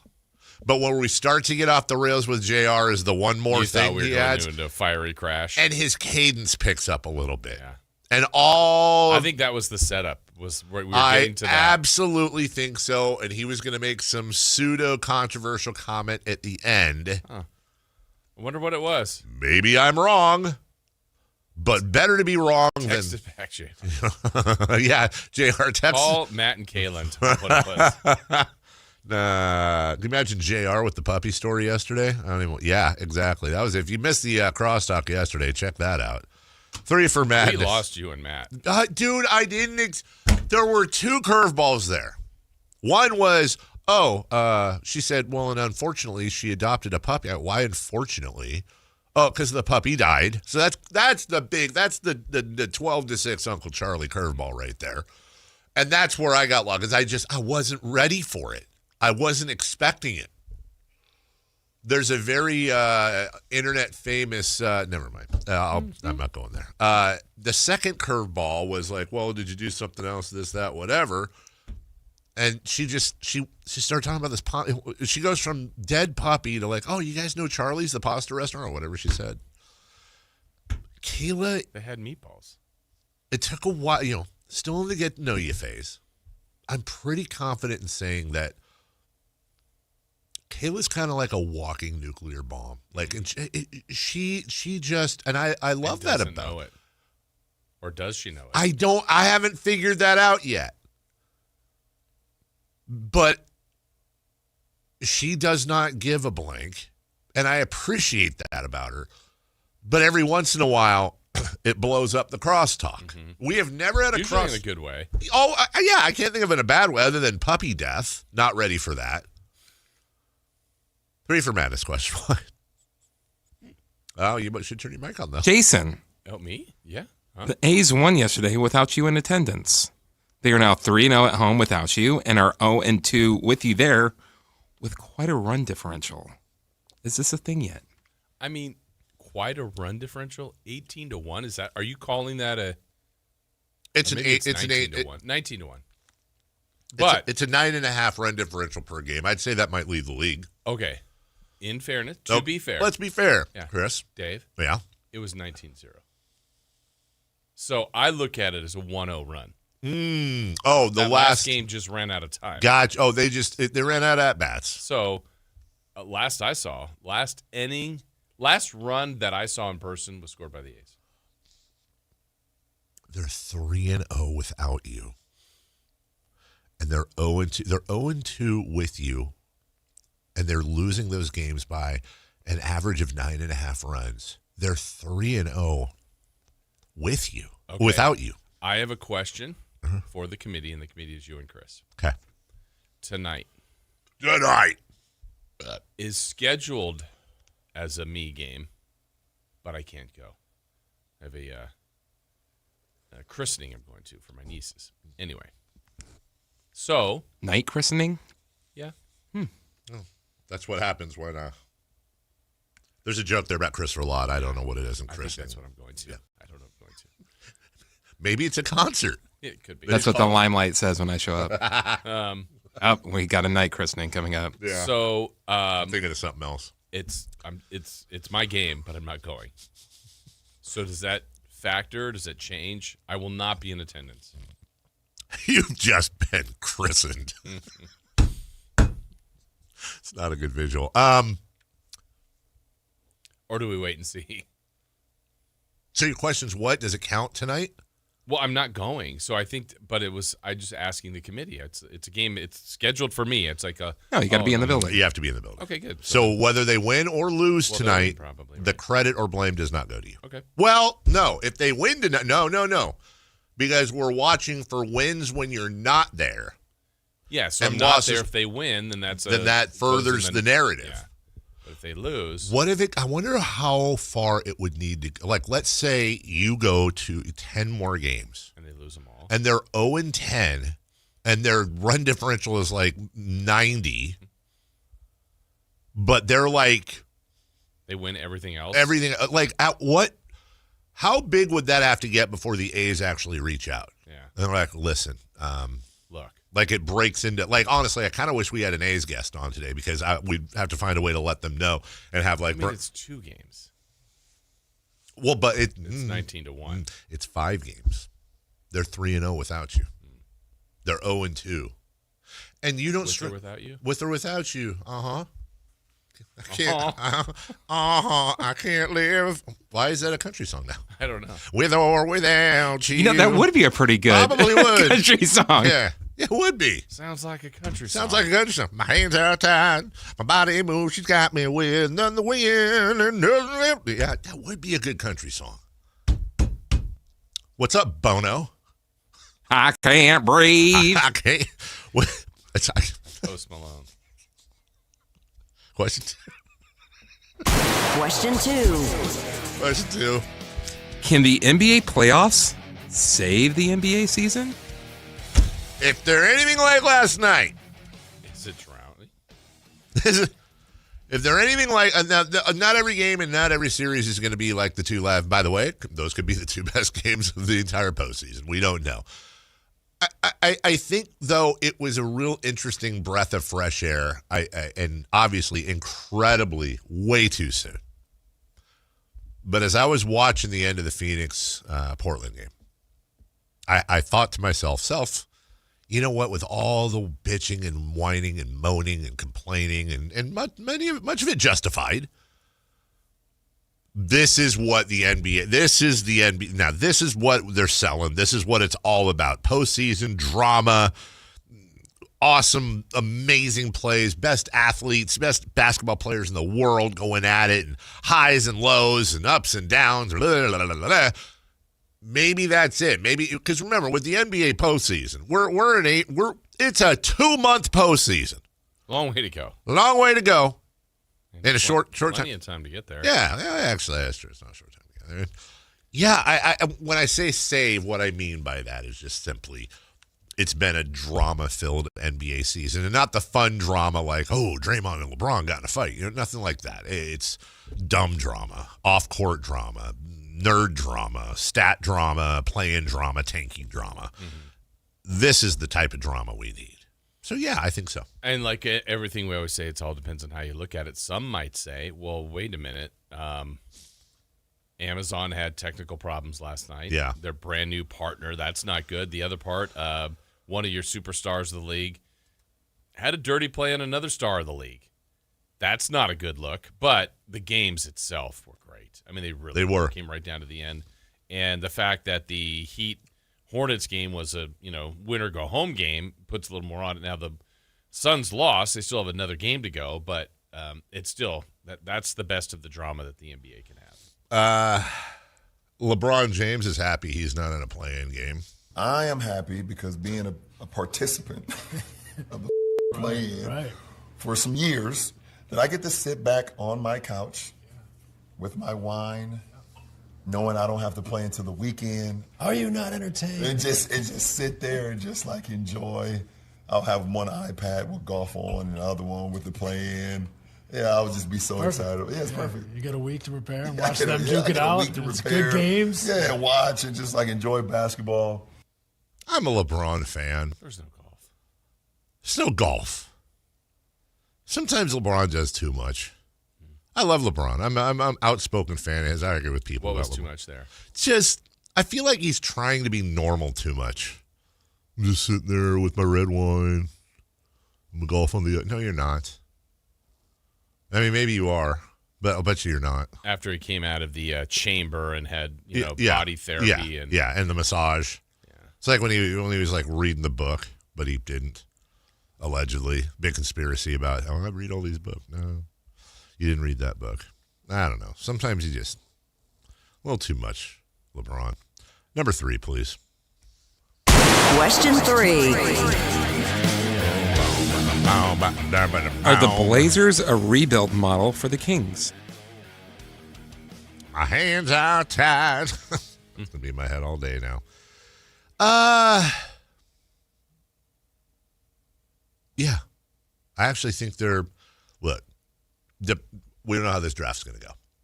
Maybe the Kings is Cade Cunningham or Shea or Wemby-ish is in this draft. That being said, the Blazers really have not done that. And what I mean by that is they haven't had like crazy. As a matter of fact, I want to say Scoot Henderson is the highest pick they had. Yeah, pick 3. And he's getting better. He's only 22, but I don't think based on where he was picked and what people thought he would be. Who's the guy Charlotte got at number 2 a couple years ago that was supposed to be a superstar? Miller. Yeah, thank you. I think first off, the alpha and the omega of the resurgence of the Portland Trailblazers is Deni Avdija. An absolute masterclass trade with imagine being the Wizards, man. Mm-hmm. Deni Avdija doesn't even turn 26 until January. And he's coming off a season where he averaged 24.7 boards, almost 7 assists, and has just played absolutely lights out. But they've also, Jason, unlike the Kings, with guys that, Tumani Kamara is a pick 52 in the draft, but has fit in perfectly. Donovan Clingan has become this double-double machine. He's not going to score you 30 a night, but he's going to give you 12 and 12, like 2 blocks. He's got the middle for them taken care of. You wrap around guys like Jeremy Grant, Drew Holiday is the vets. By the way, Matisse Thybulle, when Thybulle went west, it was really good for Portland. Thank you. And they're doing all this without Damian Lillard, right? Who may or may not have something left in the tank. That is a very – and I forgot my guy Shaden Sharp. That is a very realistic level of rebuild where you're maybe you're not hitting every draft pick out of the ballpark, but you're hitting enough. You make a nice trade, and next thing you know, look, they're not competing for a title this year, but maybe next year they're even better. I like this team, and I like the road and the patience that they've shown. I think it can be a comp. I think really everybody should be a comp for the Kings. That you look at how teams have gotten better, and I think if you lump the Blazers in there, there's some luck. I mean, I think the Kings haven't had that much. Doesn't mean that's what you wait for, but I think if you do a lot of different things like the Blazers did, they've done a lot of trades. They've had some draft picks. The Avdija trade is the one that seemingly has paid off the most, but signing a guy like Jeremy Grant, trading for Drew Holiday, they've just been aggressive, and their moves it gets back to the point that we always say is more of your moves have to work in your favor than against you. And I'll just even go back to,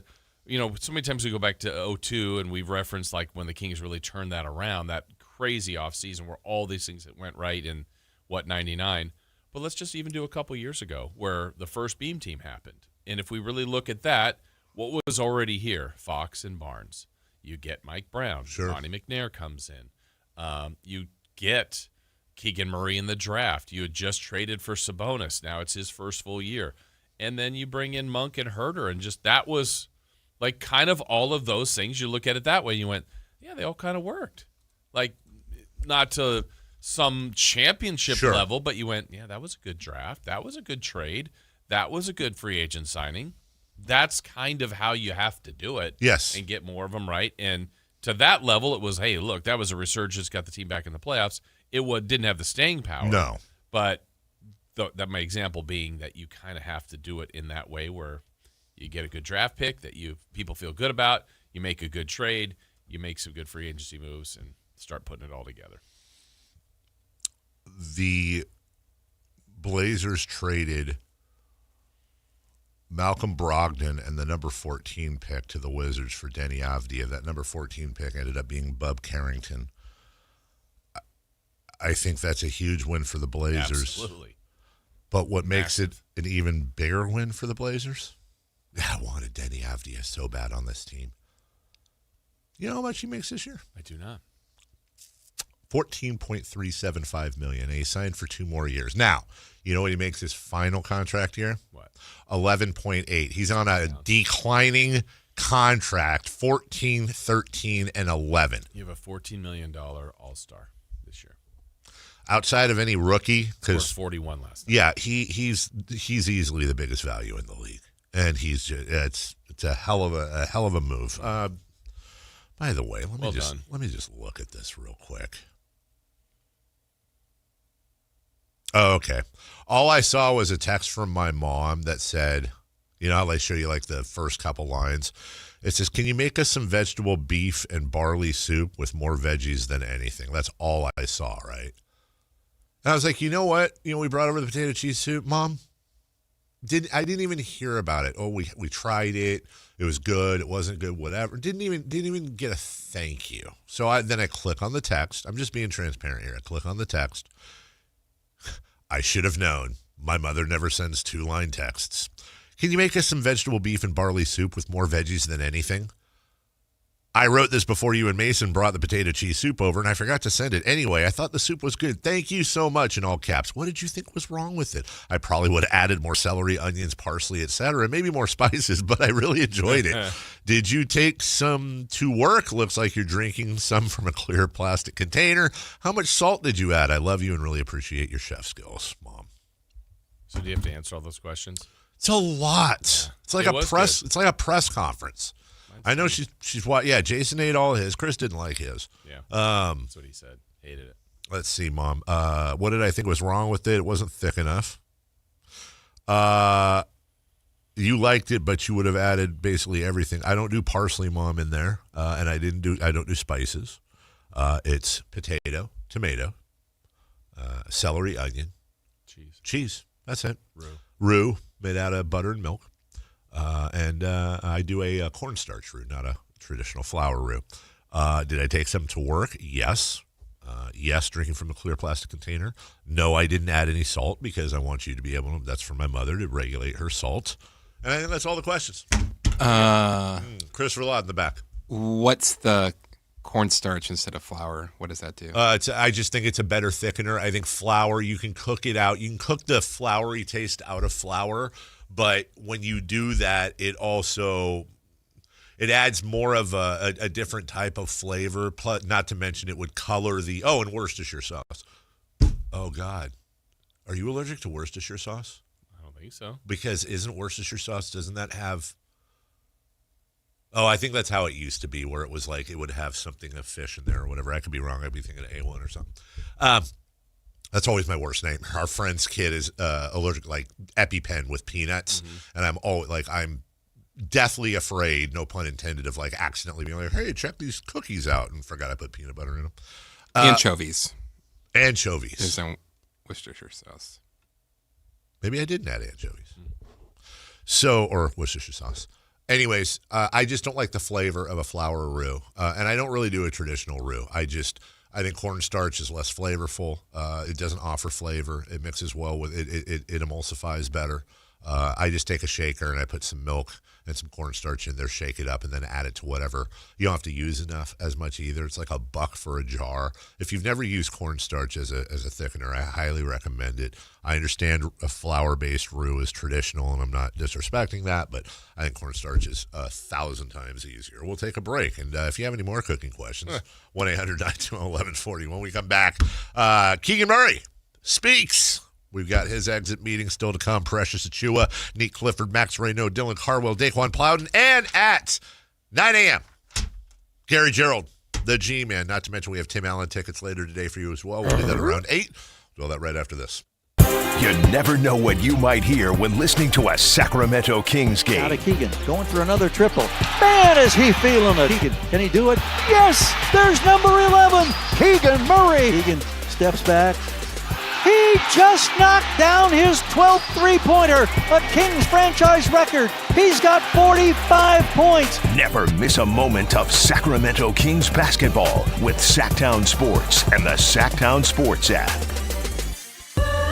I love a day on the water with friends, but my moderate to severe plaque psoriasis sometimes holds me back. Now I'm all in with clearer skin thanks to Skyrizi. Risankizumab Riza, a prescription-only 150 milligram injection for adults who are candidates for systemic or phototherapy. Teaching music is my passion, but my active psoriatic arthritis can limit me at times. Now I'm treating my joint symptoms with Skyrizi. With Skyrizi, most people with plaque psoriasis saw 90% clearer skin at 4 months. Or if you are an adult with active psoriatic arthritis, Skyrizi helps you move with less joint pain, stiffness, swelling, and fatigue.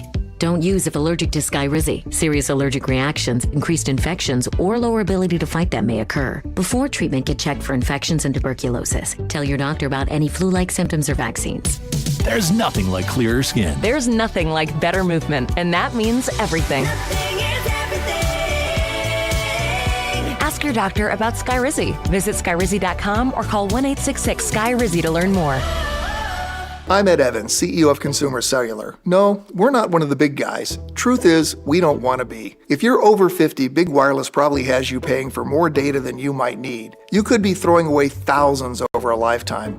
Our entry-level data plans start at just $20 a month. And for a limited time, switch and get your second month free. Call 1-888-FREEDOM, visit consumercellular.com or a store near you and get your second month free today. Plans include $5 credit for auto pay and e-billing. See site for additional details. I'm Ed Evans, CEO of Consumer Cellular. No, we're not one of the big guys. Truth is, we don't want to be. If you're over 50, Big Wireless probably has you paying for more data than you might need. You could be throwing away thousands over a lifetime. Our entry-level data plans start at just $20 a month. And for a limited time, switch and get your second month free. Call 1-888-FREEDOM, visit consumercellular.com or a store near you and get your second month free today. Plans include $5 credit for auto pay and e-billing. See site for additional details. When a person is seriously injured, there's no substitute for the personal legal relationship offered by the local NorCal firm of Ashton & Price. From the first attorney meeting, every important decision is made with a direct consultation with, and I can't believe I have to say this, a real, live, experienced, flesh and blood local attorney. It's called Home Court Advantage for a reason. Ashton & Price, serious local attorneys for serious people with serious injuries with no fee until we win. For the best local advice, don't think twice. Call Ashton & Price. When life calls for a little extra, a kitchen upgrade, paying off debt, or that dream vacation, Valley Strong Credit Union is here to help. With a Valley Strong home equity loan, you can tap into your home's value with competitive rates, flexible terms, and local guidance you can trust. Get approved in as little as 5 minutes, with funding in as few as 5 days. Your goals are within reach. Visit valleystrong.com to get your offer today. Valley Strong Credit Union. Grow your possibilities. Equal housing lender, NMLS number 456506.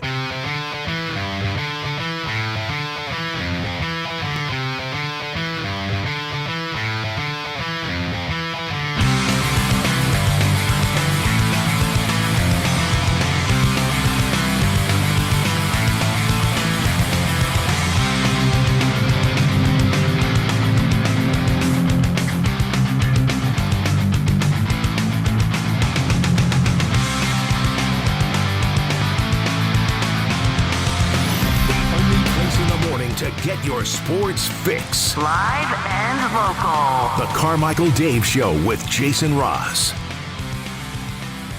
Welcome back. And let me just say,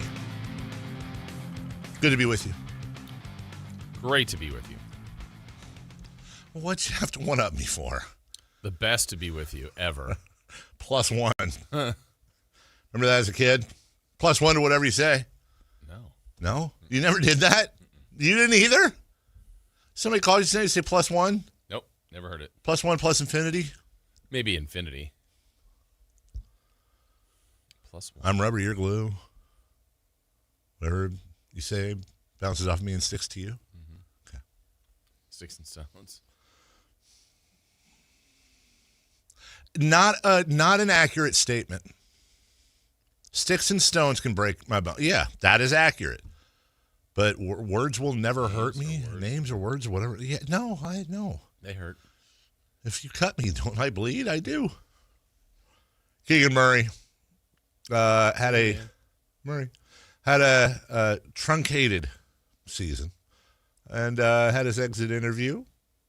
Talked about how it was a tough year. Yeah, I mean, it was tough. I played only one game healthy, and that was the first preseason game against Toronto. So for me, it was just mentally just watching the game, watching the coaching staff, the players, our rookies, things like that, and just learning what they do and try to implement that into next year. So it was definitely a learning process. Mentally, it was tough because you go through the whole summer working out, getting ready for the long season, and then it just gets taken away pretty quick. Especially with the thumb surgery, but it's definitely a mentally taxing year for sure. Had to be. Yeah. I mean, I know when we talked to him on media day, he was so fired up for what he thought would be a huge. I thought it would be a huge year for him, and feels like a wasted year, which is unfortunate. It was, but also injury, right? Yeah, there's reasons for it, but just that stinks that happened for him. Least amount of games he's ever played.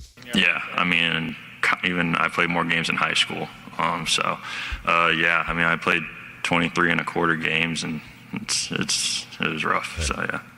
Yeah. Well, this camera's weird. Is that because we're not talking? There we go. Wow, there we go. Sorry, it was corner cam, if you will. Tough year for Keegan. Least amount of games he ever played, but the locker room was cool. Even though the season was rough, we had a good camaraderie in the locker room, and just being around those guys helped me get through the season, trying to make it a little lighthearted than what it was. So we had a lot of great guys in the locker room that when I was at my lowest point, they helped me pick me back up. I think back to media day, something that we asked him, if he thought he could be like a number one option on a team or on this team, because really I think he was kind of moving into that third option. Then they added DeMar the year before, and it's like, well, All right, between Fox, Sabonis, DeMar, like Keegan's probably the fourth option. He thought he could be, and I think especially at times late in the year when all the veterans were out, I would have loved to see this team like showcase Keegan for a month, 2 months, just to see like, hey, you are option one. Let's see what this looks like. That just never happened, really. I was looking for our media day stuff. I couldn't find it. I was going to play something. Sorry. Yeah. Wait. You said it was kind of a wasted year, and it was, but like it wasted year, but not wasted opportunity because there was never an opportunity. Like you said, I think it's like he played like one healthy game. So what do we do about next year? I mean, there's a lot of unknown with the NBA. Like I've never gone into the season with the exact same team. It's kind of rare that happens, but I mean, there's obviously the unknown of what if I was healthy, what if DeAndre's healthy, what if we had guys that played 75 plus games. You just don't know how the chemistry could have evolved on the court. So, I mean, even Domas too. So, I mean, there's a lot of unknown, and I think it's just wherever the cards lay, the cards will lay. And then towards the end of the season, I thought this was interesting. The second ankle injury was rough, the one in Houston, and I tried to ramp back up so I could play like a couple weeks, and then had a pretty rough setback. I think it was like in the middle of March or so. So then at that point, it was kind of just trying to get it to heal the right way. And at that point, it was just kind of too late to ramp back up and get back on the court. Interesting that he did think about ramping it up. Is he the most honest athlete in the world? I think so. I mean, there's no BS to him. Yeah. He just says his thing, and I appreciate that about him. You know, we always want these. We never know what we want. Like I want sound bites. No, you don't, because when you get a sound bite, you don't like it, and you rip the player. I don't want boring. Okay, so you want a sound bite, but and with him, it's just that's who the hell he is. That's who he is. He's just Keegan. And we love him for it. Here's Keegan. Last thing from him about Doug as a coach. Yeah, I mean, Doug, obviously it's his first year being a head coach, I think at any level, if I'm not mistaken. So I feel like he grew with our young guys, and obviously there's going to be rocky points throughout the season. But I think as a whole, it was really cool to see him take a step as a head coach and things like that. And the head people in our organization are trying to build a culture here and just try and get things to shift. And you got to have the right people in this organization to make that happen. And under year one, you never know what you're going to get. And just being consistent, and eventually it'll evolve into what they want. I think the sneaky thing about Keegan is that sometimes people mistake being quiet or monotone. And what I mean by that is just he's not an emotional talker. I think they mistake that with being aloof or disconnected, or in some cases just not being that intelligent. None of that's the case with Keegan. He is incredibly intelligent and insightful. He's like like some people will remark sometimes about a kid or a baby, like you go, wow, he's just taking everything in. He's looking at it. You can tell he's engaged. He's just not saying anything, but you can tell he's taking everything in. I always feel like with Keegan, obviously he's a grown man, but he watches everything. He takes everything in. He cares. He thinks it through.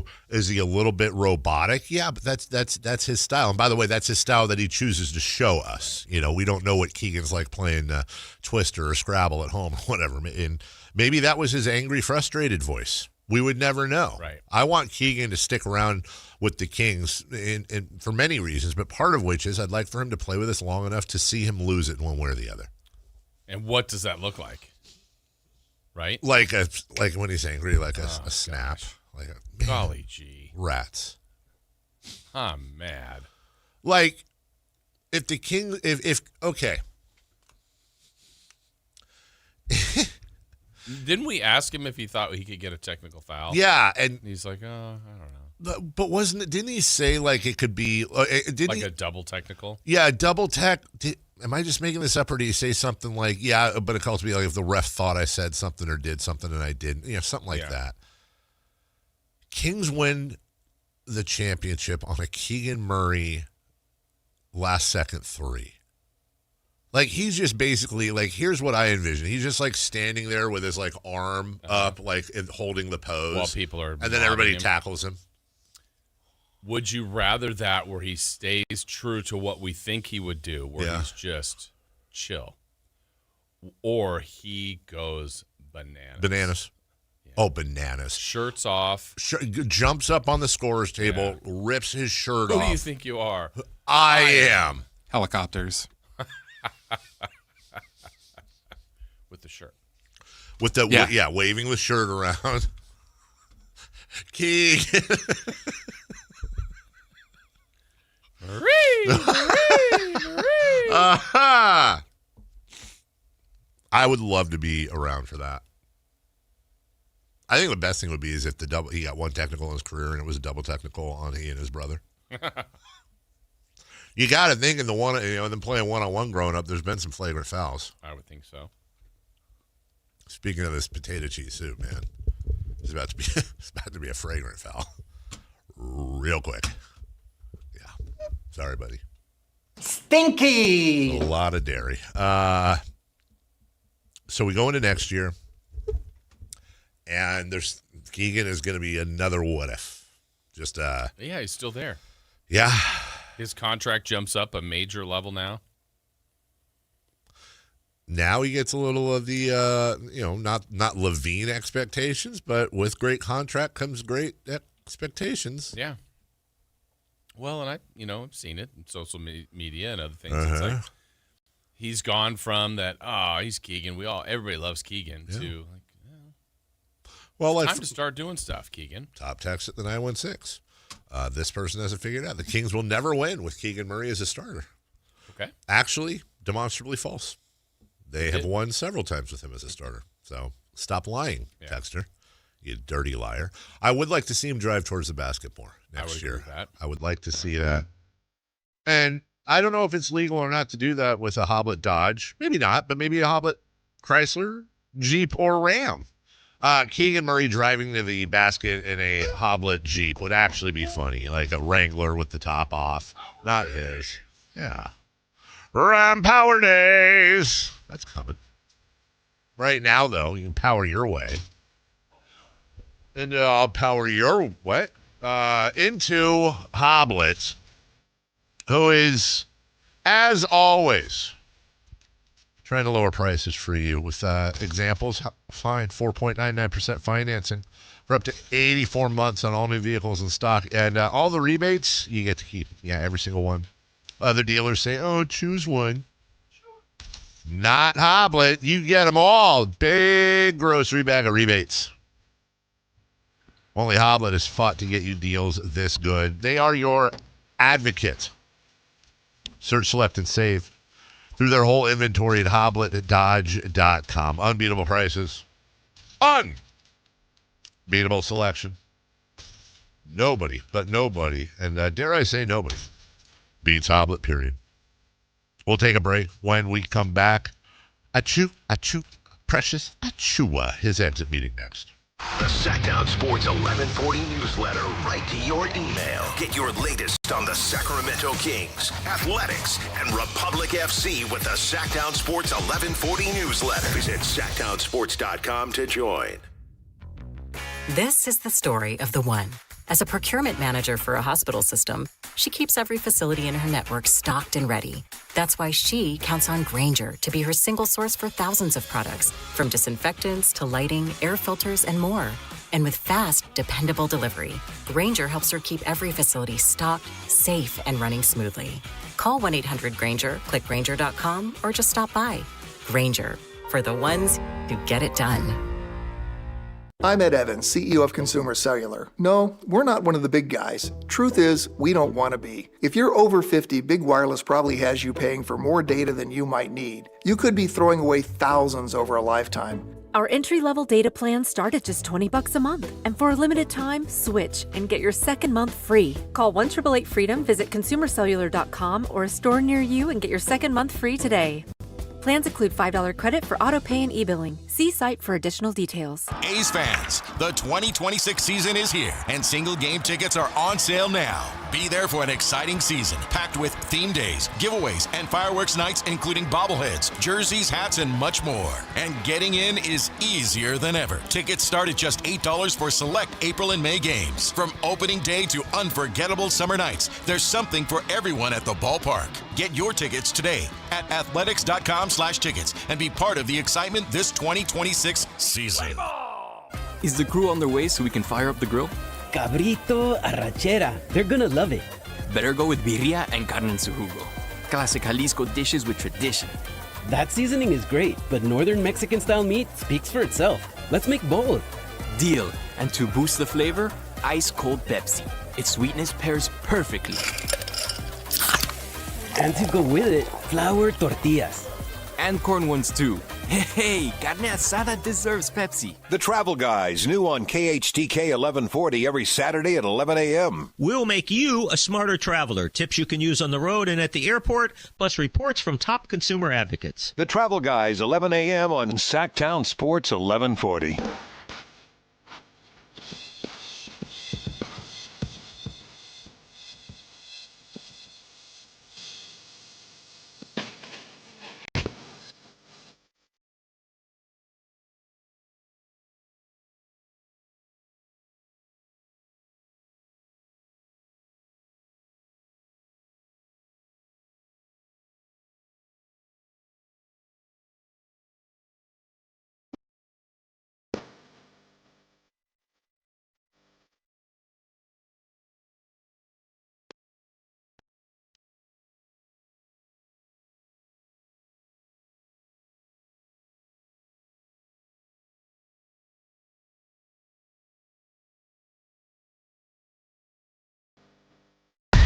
Carmichael Dave. He has very good sources, and he just kind of tells it as it is and gets to the point. Jason Ross. He has a lot of pretty smart things to say. He's good at what he does. On Sactown Sports. Well, this isn't good. I have a piece of something. I think it might be potato in my, it went up the wrong passage. It's in my, like my nasal cavity. How? I don't know. I think I like breathed it. There you go. Thanks.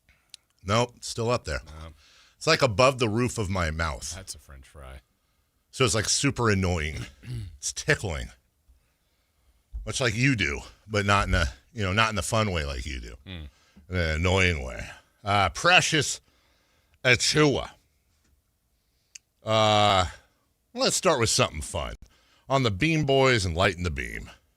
Yeah, I mean, it was just, for me, it was just something just to add a little bit of flair, a little bit of spice to it. I like the whole Beam idea. I thought it was, I've always watched it, being on other teams and playing against Sacramento. I've always watched the Beam, but coming in, I was like, how can we spice it up a little bit? And the sunglasses kind of came to mind, and I was like, hey, this is going to be something, a little more exciting, just to add to the excitement. Obviously we weren't having the type of season that we all came in thinking we were going to have in terms of, wins and losses, but you can still find joy, in the little things, and for me, that was my mindset, and implementing, all the small things and being able to connect with, the rookies and other type of stuff. It was fun. Yeah. You still find joy in the little things. Absolutely. Also, Christopher Laud's autobiography. I think the joy they found was the young guys that kind of got behind this. Yes. And then the glasses and the bit, and they called themselves the Beam Boys. And the fact that, G-Man would, if the Kings won, obviously that's when they would light the beam, he'd have a player of the game, but that player would usually be one of those young guys, and they wanted to be with everyone else. I mean, it was kind of neat, the little group they formed. And I think what's important, bless you. Thank you. I could have talked over that, but I felt like it was going to be a good one. You got to, and it's important to remember. Now, some might hear that out of Precious and say, wow, dude, You got here, and the first thing you thought of was improving on perfection. We had the beam taken care of, and now you came in and it wasn't good enough for you? I choose to think of it this way. Yeah, I didn't take it that way. The beam, of course not. The beam is an ever-evolving and developing ritual, and every team is going to have, some people are like, stop with the beam. Show me where the beam hurt you. Like, why? The beam should be here forever. You win a game, you light the beam. When the Cubs win a game, they fly the W. Mm-hmm. Or is it the National? Isn't the Cubs? Yeah. Yeah, thank you. There's traditions like that. It's funny to me the things people choose to be upset about sometimes. But there is a group of people larger than 5 that are like, it's just embarrassing at this point. What? You light the beam when the team wins a game. Right. The beam should never go anywhere. And the beam will evolve. There will be beam boys. There will be the beam girls. There will be the beam kids. This, that, whatever. Who cares? Well, and the fact that I just like the phrasing because literally it could be something as simple as, hey, I'm going to the game tonight. Light the beam. Light the beam. It's a phrase. Yes. You know what it means. If you're a Kings fan, I've been in other cities, seen Kings fans, and like, hey, light the beam, light the beam. Light the beam. It's like a greeting. Yeah. And 98% of Kings fans, if you said to them LTB, they know what it means. Yep. What's wrong with that? What is wrong with that? Yeah. Who hates that? And almost every time some new King that comes in, DeMar DeRozan, I didn't like that beam at all, but I can't wait to light it. Yeah, great. He was on other teams and didn't want to Draymond see Green it. said he hates that blanking beam. If he became a King, he was like, I'll be the first one there. Let me light that thing. The first thing Draymond Green would want to do is light the beam. More press to Achiuwa talking about his diversity. I think for myself, I've been able to expand my game and also show that I'm able to do a lot of different things on the basketball court, offensively and defensively, being able to guard multiple positions comfortably, 1 through 5. There's points in the season where I started off the game guarding point guards, started off the game guarding centers, wings, no matter what the case was. And then offensively, just being able to figure out my game within everybody else's offense and being able to impact winning. For me, I think that's something that I was able to show this year, given the opportunity. Well, you got to think at some point during the season with him, I think he was originally drafted by Detroit, bouncing around a bit, that he felt like Sacramento was the right place to be. I remember, I think it was one of my initial conversations with Doug, and he pretty much just put out a blueprint for me. How he sees me, how the team wants to play, moving forward, that type of stuff. And that's when I figured this was going to be a good fit. And also looking around, a lot of guys are, for the most part, around my age. Keegan, Malik, even some of the younger guys as well. We're not that much far off in age, the exception of Russ and DeMar. But I felt like this is a place that fit, my style of play, play fast, play tough, the little things. Well, the little things. Yeah. Cliffhanger. Exactly. Mm-hmm. And what's interesting to me is in a year that has been disappointing for the majority as far as win total and just season-long performance, I feel like a lot of Kings fans want Precious back. They want Russell back. It could be like so close to the same team that we talked about yesterday for a team that didn't win that much. No. I mean, usually it's like, get rid of them all. Get rid of them all. I want a new start. It's like people want Precious back. People would be okay with Russ coming back. It's kind of funny. It is kind of funny. And by the way, to perfectly cap that thought, here's Precious on maybe returning next year. That's a good question. For me, the most important thing is being somewhere where I'm wanted. You know what I mean? A place that the organization that wants me to be there, and where I enjoy being. Sacramento is a place that I love being. I've played in a lot of big cities. I grew up in a big city as well. But I've always been the type of person to kind of like be low key out the way.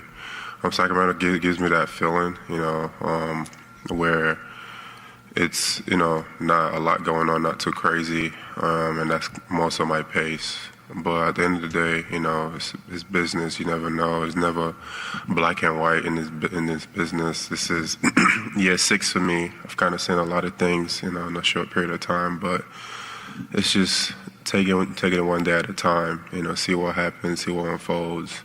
My representations are gonna be in constant communication with the organization and the front office, and hopefully, I'm praying that we're able to come to something that works for both sides. Okay, so having fun with that, when he says the most important thing is being with an organization that wants me. Let's be clear, and I don't want to put words in his mouth, but my guess is want is illustrated by the zeros on the contract. Well, yes. I mean, really, there's more to it than that, but I don't think they're going to be like, we really, really, really, really want you terribly. Would you mind coming back for the league minimum? Yeah. Nah. Well, there was a want this year for him. Yeah. And when there weren't spots that wanted him, which is still weird to me. The fact that he was available. That is also, we've talked about things in the locker room that are powerful. That is a powerful thing. When you have, not everybody, but when you have kind of a collection of misfits, if you will. And what I mean by that is like Russ Westbrook saying yesterday, I didn't have a job. And they gave me an opportunity, and that means a lot. Precious Achiuwa, I was not employed. They gave me an opportunity. That means a lot. Well, now Russ made it very clear. If they want me, I'll be back. Precious, same thing. If they want me, I'll be back. What is unclear, though, is how much of the want is predicated on, we want, 2 years, $8 million. No, you don't want me enough. Yeah. I need you to want me more like 2 years, $18 million or whatever it may be. Right. But that being said, this is the type of stuff where it's like tie goes to the runner. That I do believe in. So if some other team matched what the Kings were offering, Precious or Russ, I imagine they'd choose here, again, depending on the situation. If it's a championship team, maybe different. But the fact that you've got guys that just went through this hell of a year, they're like, I want to come back. I love it. Yeah. That's great. I mean, doesn't it factor to you? Let's now we'll paint a picture of, I don't know where the Kings would be to make this pick, but let's say they picked Boozer. So now you have Boozer. Yeah. At the time, you have Sabonis coming back. You have Moreno. You have Cardwell. You have Keegan. You have Hunter. Is there a spot for Precious? Keegan, Hunter, Sabonis, Clifford, Cardwell, Moreno, and I put Boozer in there because that's who you draft. Sure. I mean, how does that work? Yeah. Good problem to have, though, but yeah. It is a good problem to have, and that's where it goes back to if you moved Sabonis, it's different. If you moved some of the other players, it's different. But I don't know what the plan is. Well, we'll find out. Hopefully we'll talk to Scott Perry, I think tomorrow maybe. Okay. We haven't confirmed that yet. I know they've got a media session today, but I feel like we should go first. I agree. Then have the media session. Yeah. But can't always get what you want. Try sometimes you get what you need. We'll take a break when we come back. How about the rookies? We'll start out the second half of the show with the rooks, Nate Clifford and Max Moreno, followed up with some rookies like Dylan Cardwell as well. We still have 4 more players to hear from as we run through the exit interviews. Also right now, 1-800-920-1140. Caller number 2 gets tickets to go see Tim Allen at Hard Rock Live Saturday, May 9th. We're right back after this. You never know what you might hear when listening to a Sacramento Kings game. Out of Keegan, going for another triple. Man, is he feeling it. Keegan, can he do it? Yes, there's number 11, Keegan Murray. Keegan steps back. He just knocked down his 12th three-pointer, a Kings franchise record. He's got 45 points. Never miss a moment of Sacramento Kings basketball with Sactown Sports and the Sactown Sports app. Well, there are many reasons to choose Jonathan Gonzalez and Gonzalez Law. How about him being a dedicated trial lawyer with an undefeated record of results from 2016, 2017, 2018, 2019? And he does offer free and confidential case evaluations. No case is too big or too small. And due to his success, hard work, and commitment to excellence, attorney Jonathan Gonzalez has been listed in the Rising Stars as well as the top 40 under 40 list by National trial lawyer. So look, his years of experience, his impact on this community, the fact that he's local, right there in downtown Sacramento, all huge benefits. You can reach him at 916-304-9187 or go to saclegaldefense.com. And if you need representation for a wrongful termination case, a sexual harassment case, an auto accident you've been involved in, or maybe something you'd like removed from your record, it's called an expungement, and you get your rights back and just kind of get your life back in order. Again, Jonathan Gonzalez, Gonzalez Law, saclegaldefense.com, 916-304-9187. This is the story of the one.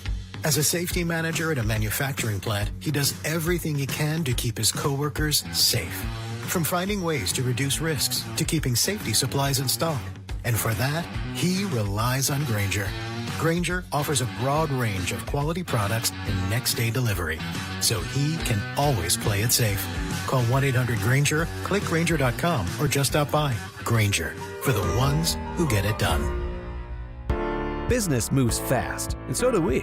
At Bank of Marin, we team up with businesses in the greater Sacramento area to help you drive the lane and score big. With dedicated relationship bankers and local decision-making, we help you move quickly, whether you're upgrading equipment, buying your next building, streamlining cash flow, or fueling growth. From expansion to investment, we're ready to help you win.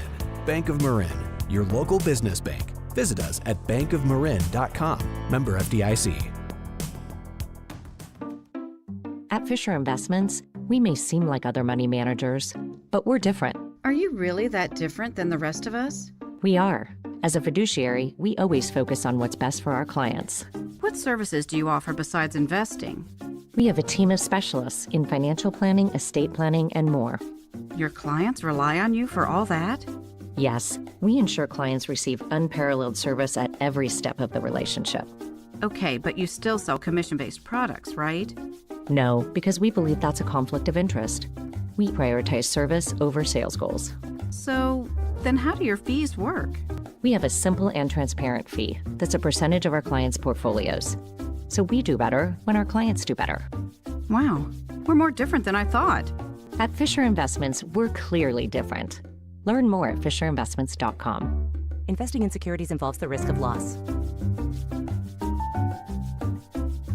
When life calls for a little extra, a kitchen upgrade, paying off debt, or that dream vacation, Valley Strong Credit Union is here to help. With a Valley Strong home equity loan, you can tap into your home's value with competitive rates, flexible terms, and local guidance you can trust. Get approved in as little as 5 minutes, with funding in as few as 5 days. Your goals are within reach. Visit valleystrong.com to get your offer today. Valley Strong Credit Union. Grow your possibilities. Equal housing lender, NMLS number 456506. KHTK HD1 Sacramento, KYMX HD3 Sacramento. From the Power Business Technology Toshiba Studios. Sactown Sports 1140.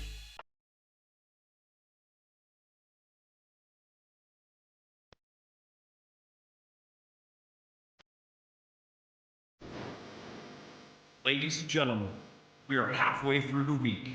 Your week! So right now, I need every single listener on their feet. Callers, texters, YouTubers, make some noise for Sacramento's favorite sports morning show.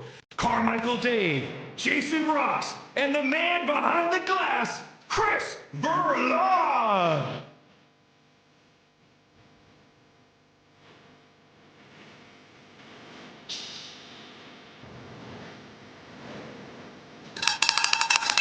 We're halfway there.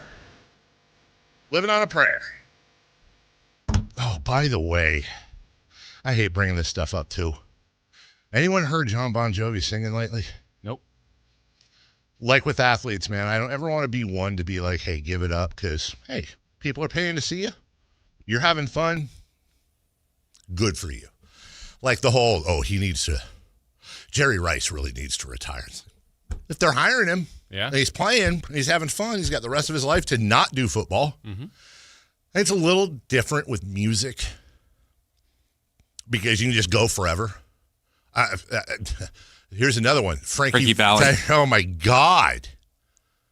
It's like it's almost like out of a South Park episode where they're just ushering him up, and this poor guy is holding the microphone with two hands, and his lips are barely moving. And I don't. He's not singing? It's not even close. It's not. And again, I'm 100% not trying to. I'm not. He's not even lip syncing because he's not even. No. It's not even. He's just basically holding the microphone while the track plays and swaying. And I'm not trying. I'm in no way. It's the opposite. I'm not trying to be disrespectful to the artist. I'm trying to be respectful. Like, guys, you've made enough. Yeah. You've made good money. This is not how people want to remember you. And obviously, Frankie Valli and John Bon Jovi are different ages, but John ain't 20. And it's not, they're having to rework, which isn't something new, but they pretty much have to rework every song because not only can he not sing high notes anymore, that's understandable. That happens to everybody. I don't know what he sounds like, but it's not John Bon Jovi at all. If you were just listening to the audio, you'd be like, again, I know this sounds disrespectful. It sounds like bad karaoke. If you just listen to the audio, it sounds like a bad karaoke song. And I don't want to see that, Jason. Nobody does. Vince Neil. Oh yeah. Of Motley Crue. At some point, man, it's like maybe, just maybe. Oh, here we go. I got it right here. Hold on, just real quick, and then we'll get off of John Bon Jovi. He's down on his lucky turn. So tired. Keep us down and rotate.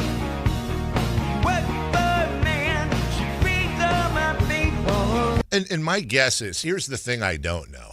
My guess is it's very possible John has a health issue, for all we know. You know, I'm not making fun. I'm not trying to be disrespectful. I'm saying I love Bon Jovi, and I love John Bon Jovi. I admit it. I'm a big, him and Richie Sambora. I'm a huge Richie Sambora guy. But what do you draw the line between I love him and I want him to be happy and do what he's happy doing? On the other hand, it's like, but hey, if there's 30,000 people paying and saying, I get it, I'm not going into this blind. I know he doesn't sound the same, but just having that connection with him on stage and the music takes me back. Well, I don't want to yuck their yum. It's a tough conversation. Yeah, I have a different feeling on that. Yeah? I mean, it's not disappointing. That's not fair. It's just not the same. It isn't. And so the song that you or the artist that you probably grew to like or love or whatever, they don't sound the same. They don't. So that's always like, me personally, and this is probably terrible. Any artist out there is going to hate this. Like when I hear some people live, not in this case, but even just like a song that you knew that you heard over the radio, and even shortly thereafter you hear it live, I'm like, ooh, I like it better on the radio. Yeah. Well, yeah. Yeah, it's all been processed. Yes. But that's what we've grown to like, and then you hear them live, and you're like, they're still really good. Sure. Like, that's not the way it sounds to me.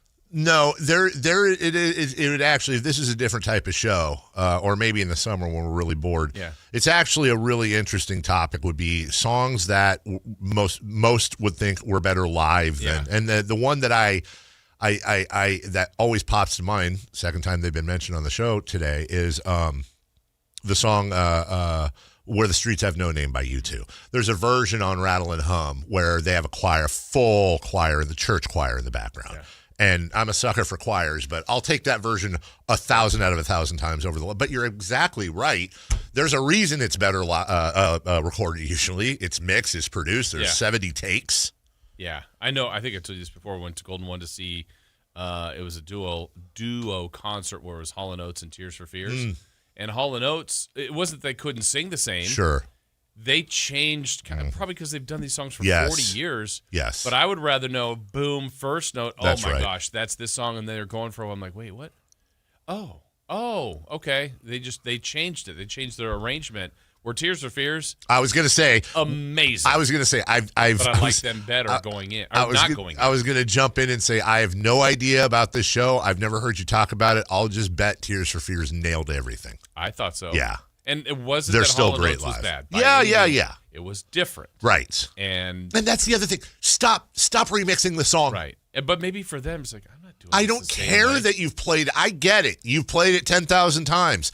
That's where your house and your car and your kids going to private school came from. I'm paying to see. I want to hear like it sounds on the damn album. Yeah. And don't do the stupid trick either where you have the crowd sing it for you. Yeah. Muse. Do they do that? Yeah. It's not that they can't sing. Right. New album from Muse coming out. Oh. Touring. They'll be here in August. You should come, Chris. You want to come? Yeah. It's up at Toyota Amphitheater. I'm trying to get my buddy's tickets. I think I don't think he'll go to Muse, so yeah, we should have an extra ticket or two. I would gladly Have you seen them live? I have. It was one of my friend, it was one of the things, I just have an extra ticket. I'm like, sure, I'm not doing anything, I'll go. And it's like, holy crap. Yeah. This is an experience. You're exactly right. Muse is so criminally underrated, especially and the fact that they've been around now for 26 years, going strong, I think. If you have not seen, there's a number of things, but if you have not seen Knights of Sidonia a lot, you want to see a really good music track, go on YouTube, later, by the way, not now, and look up Knights as in Knights of the Round Table, KN, Knights of Sidonia, Cydonia, and Knights of the Round Table. No, Knights of Sidonia. And I think it's Glastonbury. It's like literally one of the best live performances of any song I've ever seen. Finish that thought. My all-time god of music is Paul McCartney. Well, him and Chris Cornell, but obviously Chris is not an option anymore. Paul McCartney saw him with my daughter, and I hope this is his last tour because you could tell. Paul hasn't lost it per se. It's not embarrassing or anything close, but you can see the edge of where you can. Even like 10 years ago, I thought he was amazing. It's the best concert I've ever seen in my life. The opening of Golden One Center. It's the best He was a cyborg, and he hit every note, and he didn't tune anything down, and it's Paul McCartney. But going and seeing him now, 10 years later, you can see if you're looking for it. The band's doing some tricks on vocals. They're doing all It's great to be here in Santa Claus. All right. I will not take your Paul McCartney slander. I will laugh. Meet Clifford. His rookie year for the Sacramento Kings, just Clifford, a couple. What? Huh? Clifford, is it? When you said that, I didn't hear you, but all of a sudden I was like, "Oh God, was it his rookie year?" Well, now look at this big fella. Clifford, is it? I always love this question, and we'll see about the answer. But welcome to NBA Moments. There's a couple. Devin Booker, he was a tough cover. Got me in foul trouble a little bit early. I'm used to college where you can put your hands on people a little bit, but, man, he got me out of there quick. I was looking over to the bench ready for a sub. James Harden, same thing. But the moment I feel like was actually in Denver. I got an ISO with Jamal Murray. Me and him, it felt like it was nobody else on the court, just me and him. And I'm playing the best defense of my life. All my family and friends here. I'm from Colorado, so, everybody is there. It got super loud. Like, that was the loudest it had been the whole game. And, man, I played the best defense of my life, and he just hit the tough bucket over me last second. And I was like, yeah, that's unfortunate. He gonna embarrass me like that in front of my family, man. But that was a cool moment, but it was probably my welcome to NBA moment. Like, nothing I could do about it. Like, dudes was just high level. Just looking ahead here because I wanted to get to Max Moreno at some point. Is that not cut up, or am I just being stupid? I can find the raw, but I don't. I see the raw from Max here, but I don't. Well, maybe it wasn't. Okay, well then we'll play some of the. I guess we can play some of the raw. I guess unless I'm missing it. Here's Neat Clifford on what he's got to improve on going into next year. Yeah, being on the ball more, I was able to just read coverages a little better, see how teams. I became more focused over the course of the season, I think, more intentional about, like, when I'm on the bench, like, watching what defenses are doing, from the first play of the game, seeing how they're going to guard the pick and roll, stuff like that. I feel like I became more in tune with over the course of the season. And then being on ball more just helped me grow as a player, helped me become, better and quicker with some of my reads. Because the defenses, there's so many athletic and lengthy dudes that it's like you got to be sharp. you got to be really sharp. And I feel like early in the season, I was a little late on some of my reads, and I was getting turnovers, and I was still getting turnovers by the end of the season, but it was, a lot better, just quicker with some of my decision making. So it's something I got to continue to build off of, but definitely something I feel like I got better at. It counts for me when a player is introspective like that. I think that means something. I know it's not dunking or getting a steal or a block shot, but when you have a player that shows his high basketball IQ and is able to communicate it like that, I do think that in a lot of cases that can spread to his game itself. Why? Because I think in addition to what's around him coaching-wise, I think the ability, especially for a young player like that, to really process what he needs to work on, specifically what he gets wrong and what he also does right, that's going to feed into, I think, a lot of what he does in the offseason. Because let's be honest, there's a reason that saying is, work smarter, not harder. You can have the best work ethic in the world, but if you're working on the wrong things, or I think in a lot of cases what we as humans do is we tend to want to practice the things we're good at and not practice the things we're bad at because it's more fun to succeed at something. Yeah. And it sounds to me, again, you need to practice it, but to me, Nick Clifford knows what he needs to work on, knows what his strengths are, and I hope that offseason workout regimen will reflect that. And I know he's a little bit, early word on him is he's a lot like Davion Mitchell, like almost works too much. Yeah. Too hard. Like sometimes you have to taper him down or calm him down. So I'd rather have that guy, though, a guy that just is committed and will work hard. And I think it's going to be a big summer for him. He's going to work really hard and see what kind of jump he makes into year 2. Am I missing something, or did Devin Carter not have an exit interview, or did we just not get it? I don't remember seeing Carter. That's weird. Yeah. Is that weird? Maybe he was on there, but I don't remember seeing Okay. Yeah. I'll ask around because I really, honestly would like to have heard what his thoughts were. Chris, what do you want to do about Max? You want to grab some cut? I can switch to somebody else if you want, or should I just play the Raw? 5 minutes long. It's 5 minutes long. Okay, yeah, let's we can do it. Okay, here's Maxime Moreno, his part 1 on his thoughts on the season. Getting old. Hi, Max. Hey, Max.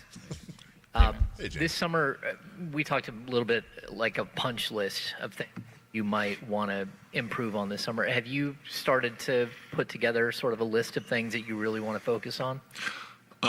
Definitely. I also have my meeting with coaches and Scott in like 2 hours, so we'll know a little bit more then. But I think the main line will be improve on everything physical related, your body, being a little bit more explosive, a little bit stronger, go side to side a little faster, have a better second jump, that kind of stuff.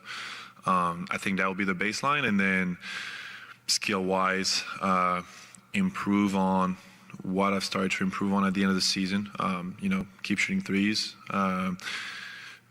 tighten up a little bit ball handling, that kind of stuff. And then as the summer progresses, being able to include all the skills a little bit better in team action and team play.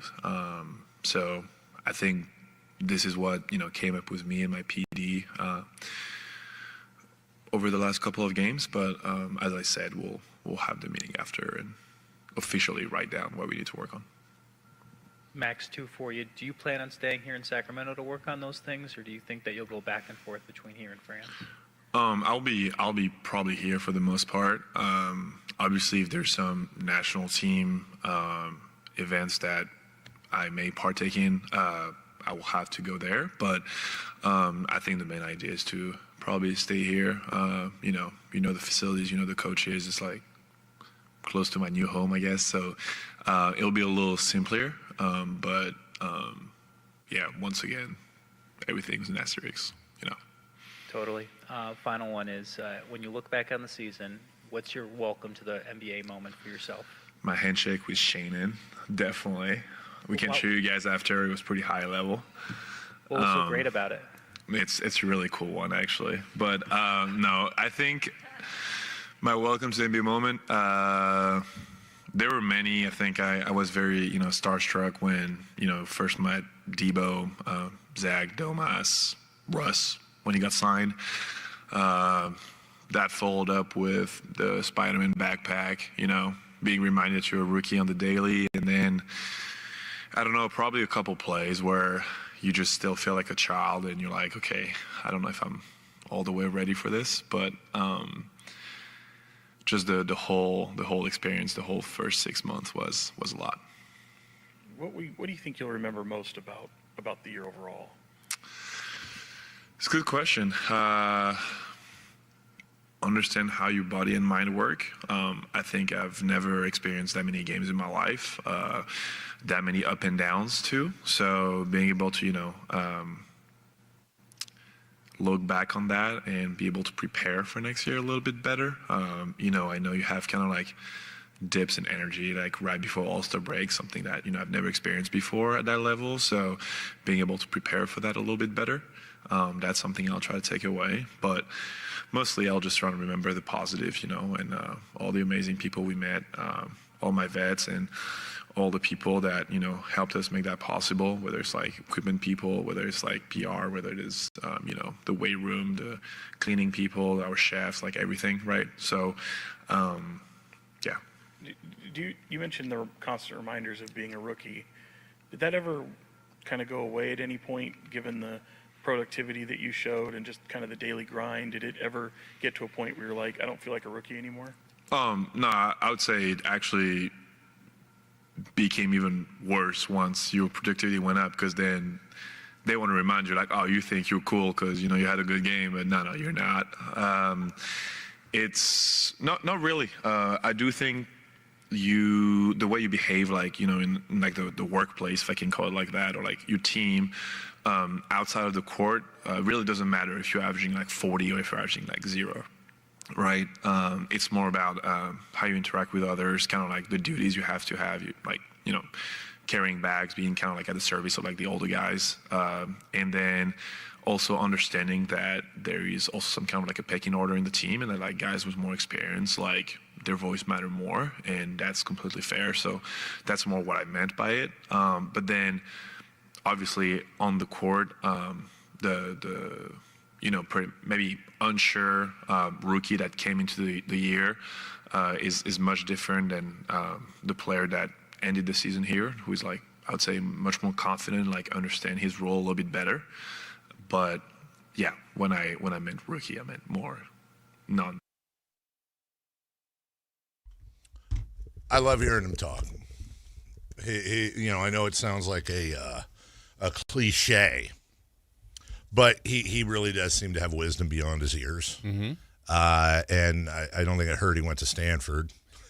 We talk about IQ a lot, basketball IQ especially, and with Max, my big question for him is just simply, what is his ceiling? I obviously it's not apples to apples because of playing time, but I took a look, for example, at his rookie numbers versus Domas Sabonis's. Mm-hmm.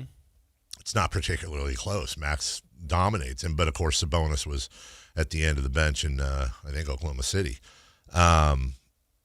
I don't know what Max's ceiling is. Is his ceiling 15 and 10? Is there more defense in him? Is there an outside presence there? I don't know. It was interesting, his very first comment on what he feels like they were going to ask him and that he wants to work on was less about the skills of the game. I mean, he mentioned, improving his three-point shooting and improving his ball handling, but it was more about physical. Yes. Partly maybe getting a little stronger too, quicker, side to side. He mentioned his second jump. Like, these are things that are, it's such an athletic sport, and he's a good athlete, but I guess he's trying to work on all those little things, the quickness, the lateral quickness, speed, jumping. That feels like what his off summer is going to be about, is trying to become more athletic or work on the elements of being an athlete at the NBA level. So that'll be interesting to see where his growth goes in that department, because his skill set's really good. He's got, his touch around the rim. He's in the right spot. He understands how to play. Yeah. So it could be a pretty high ceiling if he can improve on the other elements. That's the thing. That's the thing is because he is, we talk about older, 22, 23, but he is an older rookie. Mm-hmm. So you naturally do wonder, sometimes the older rookies will come in, they'll outperform a lot of the other, 18, 19-year-old rookies, but they're closer to their ceiling. I wonder how much of that is with Max Moreno. Yeah, that's a tough one to know, but got a lot of reps to prove it this year, and he did a great job with them. A lot of people asking about Devin Carter, where he's at and what he can improve on. Devin Carter's hair is such a weird topic with people. They don't seem to like his hair. I'm sure you have thoughts. Well, my thought is Devin's hair should be whatever Devin wants it to be. And Which is what it is now. Which is what it is now. And I don't care if Devin Carter puts all of his hair into a ponytail or a braid or anything he wants. If he's a good NBA player, I personally don't care. Yeah. However, I did put his picture into ChatGPT and asked for 4 alternate hairstyles for him. And I think, well, I'm just to run with the topic. They didn't exactly, Jason, get the I don't think they got the Devin face right, but it gave based on it took everything into account, face shape, and I said basically if you were giving a hair makeover to this person, what would you do? And it gave 4 different ideas for hair. Like I said, I don't think they got Devin's face right, but they got the Kings jersey right and the number and everything. Okay. Yeah. I'm curious how 3 and 4 are very similar, but yeah. What do you suggest? I would, as we go to break, the one that I think honestly, I think if we're going top left, top right. I would say either top left or top right are my favorites. Yeah, 1 or 2. Yeah, 1 or 2. Yeah, 2. I think 2 looks clean. It's just clean. Yeah. Kind of not shaved, but cut close. Yeah. But again, want to be clear about this. I say I couldn't care less. That implies that I literally don't. I could care less, and that's a pet peeve of mine when people say that. But on a scale of 1 to 100, I care about a 3. Oh, okay. Like I barely care. 100 being the high. Yes. Okay. Yes. What's your level? I don't care at all. Oh, 0? Yeah. Okay. Like I said, I don't care. Yeah. Play good basketball. Yeah. I'm a Devin Carter guy. I am a Devin Carter guy. Also, I was an Anthony Carter guy. Oh yeah. Yeah. Former King. Did you know that? Jimmy Carter guy? No Carter guy, R.I.P. Gary Carter?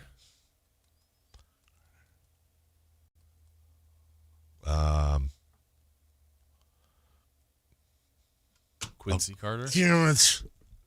Vince? Nah.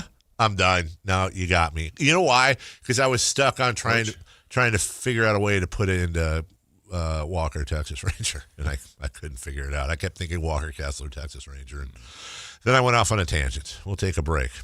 Carter sauce? No. What, that you eat with fish and chips? Yeah. A little bit of Carter sauce?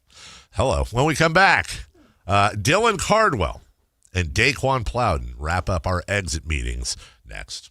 The San Francisco 49ers play on Sactown Sports 1140. Touchdown 49ers! Every game on your #1 sports station. Don't miss the action on your local sports leader. Sactown Sports 1140.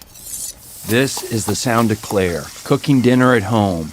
And that's the sound of a fraud alert from Wells Fargo, flagging a charge for a pricey restaurant in Paris. Considering Claire isn't in Paris right now, that seemed odd to the bank and to Claire. 2 taps later, Claire says nope to the charge, and Wells Fargo is on the case. However you make money work, Wells Fargo can work with that. Wells Fargo Bank, N.A., member FDIC.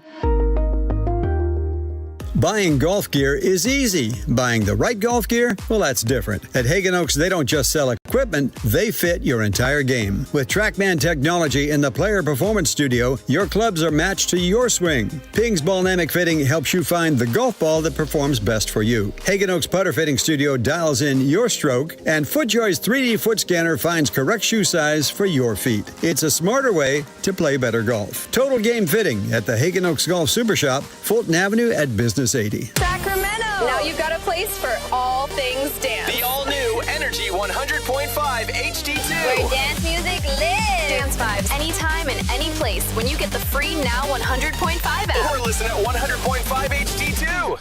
Tune in every Thursday, Friday, and Saturday for the Toyota Tahoe Report with Johnny Mosley and me, Elena, bringing you the latest weather conditions up at Tahoe. Brought to you by your local Toyota dealers. Toyota, let's go places. Now through May 3rd at Big O Tires, get $50 to $100 instant savings on 4 select in-stock Cooper, Hankook, or Pirelli brand tires with installation purchase. Book your appointment online today. Disposal fees extra, not go with other offers. See your locally owned Big O dealer for pricing. Golf to Go is brought to you by the Hagen Oaks Golf Super Shop. Here's Frank LaRosa. We are fortunate in Northern California to have weather that allows us to play golf year-round. On the other hand, that's a lot of time to be exposed to the sun's harmful rays, so just remember to apply the sunscreen. Experts say that SPF 30 blocks 97% of the UVB rays that cause sunburn, and you should apply sunscreen at least every 2 hours. So put it on before you play and reapply at the turn. Apply it evenly and thoroughly. When you use a spray, don't step into the spray because you won't be putting it on evenly. We all tend to get our arms, legs, and face, but make sure you apply to your ears, neck, hands, and scalp, and don't forget the backs of your knees. And make sure you check the expiration date. Experts also say the sunscreen that works is the sunscreen that you actually are going to put on your skin. That's your Golf to Go. I'm Frank LaRosa. What's up? We're talking to Chad Hoblet of Hoblet Dodge, Chrysler Jeep Ram in Woodland. What's happening for the Declaration of Deals sales event? There's nothing more American than a Jeep. And with the Declaration of Deals, now is the time to get your hands on a new Jeep Wrangler Willys when you save up to $9,500 off MSRP. This is the most capable and versatile 4x4 Jeep on the road, and it could be yours. What else do you have? Whatever you want. With our Hoblet Certified Pre-Owned Supercenter, you can find whatever you're looking for. We have over 180 vehicles available and almost 40 under $20,000. Plus, don't discount the award-winning customer service you get with our 5th-generation family dealership. Don't wait. Search, select, and save through our whole inventory at HobletDodge.com. Unbeatable prices, unbeatable selection. Nobody beats Hoblet. Period. $9,500 total net savings on select new 2026 Jeep Wrangler Willys after $5,000 factory rebate and $4,500 dealer discounts. Rebates include $2,500 select inventory bonus cash on select inventory. Due to this net savings, sample VIN 173077. See dealer for details.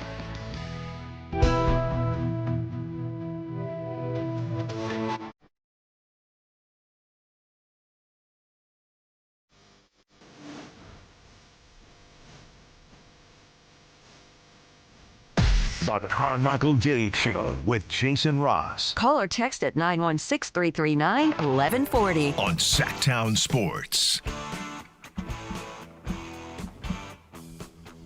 I wish people would leave Devin alone about his hair. It's the way it grows. It's beyond his control. He has a triangle on top where there's no hair growth. Also, at his age, he won't look right bald the way his face is shaped. His hairstyle is the best it can be for now till he gets older, maybe. That's from Chris the mom. Chris, I'm with you. Hey, Chris. I'm with you. Leave it alone. I wish he had an exit interview because I wouldn't say I'm the mayor of Devin Carter Island, but I'm definitely, like, if I'm not the mayor, I'm the treasurer, the secretary of Island. I am definitely an elected official on Devin Carter Island. I'm ashamed of how much I've been saying this year. I don't know if Doug's a good coach. I don't know what Max's ceiling is. I don't know. I don't even know if I have a comp for Devin Carter. It's hard for me to put into words. Devin Carter's your Davion Mitchell. He is a little bit, and they're not the same, but they're like cousins. I feel like at his best, Devin Carter can be a glue guy on the floor that disrupts, and you look up and you go, wow, he's pretty much leading the team in plus minus every night, or right there. Like when he is on the floor, he disrupts the game in all the right ways. But I also, with Davion, I'm the guy that one time, remember, I'm the guy that I'm two of these guys. I'm simultaneously the guy that was shilling for De'Aaron Fox when he left and never said a bad word about De'Aaron Fox. I'm also the guy that said every single person on the team that has been here longer than 2 years, including De'Aaron Fox, should be traded so we can reset the culture. And I'm also the guy that said I'm not entirely sure this isn't a better team with Davion Mitchell starting with what we could get for De'Aaron Fox. What an idiot. These are all things what a loser. These are all things I've said. And by the way, I can defend all three. With Davion, he's not a better point guard than De'Aaron Fox. Full stop. He's not. That was never a part of that conversation. My thought was, with where I thought Davion could go, what he provided and what De'Aaron at the time could maybe get in return might make the team overall better. In other words, defense on the back end, and they didn't necessarily need that much scoring. It was a balancing act. I see what Davion's doing in Miami, and when you look at the overall, it's fine. It's not an all-star. But he's prone to games like last night where he'll just pop out. And we saw this. This is why I got on this topic with Devin Carter. Because there were times Davion Mitchell, when he was with Sacramento, would have nights where you're like, God, why doesn't this guy shoot more? Beautiful rainbow jumpers, don't even touch the net. Not Steph Curry-like, but looked like a born and bred shooter. And then the next night, he'd clank the iron 70 times. And with Devin, I think it's almost the opposite. I'm used to watching Devin Carter shoot and miss terribly. Mm-hmm. But then there's nights where you look up and, he's 10 of 12 with 24. Will the real Devin Carter please stand up? And my theory is this, and then I'll shut up, Jason. If Devin Carter can shoot 10 of 12, now, he's not going to do that every night, but he can.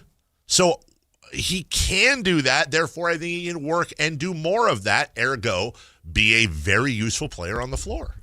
Yeah, again, I think like anything, I'm still in the camp where I want to see more of Devin. Here's where my struggle is with him. I think he's definitely a NBA caliber defensive player. Yes. I think the disruptor term is perfect for him. In a day and age that is positionless, I get it, but I think he would have to be a point guard, and I don't think he is one. He's been playing it more. He admitted the other day, he goes, I've never really played point guard. I don't see it as a strength. Now, in fairness, if he hasn't played it, it shouldn't be a strength. No. To play him as a 2 or an off ball, yeah, that's the thing.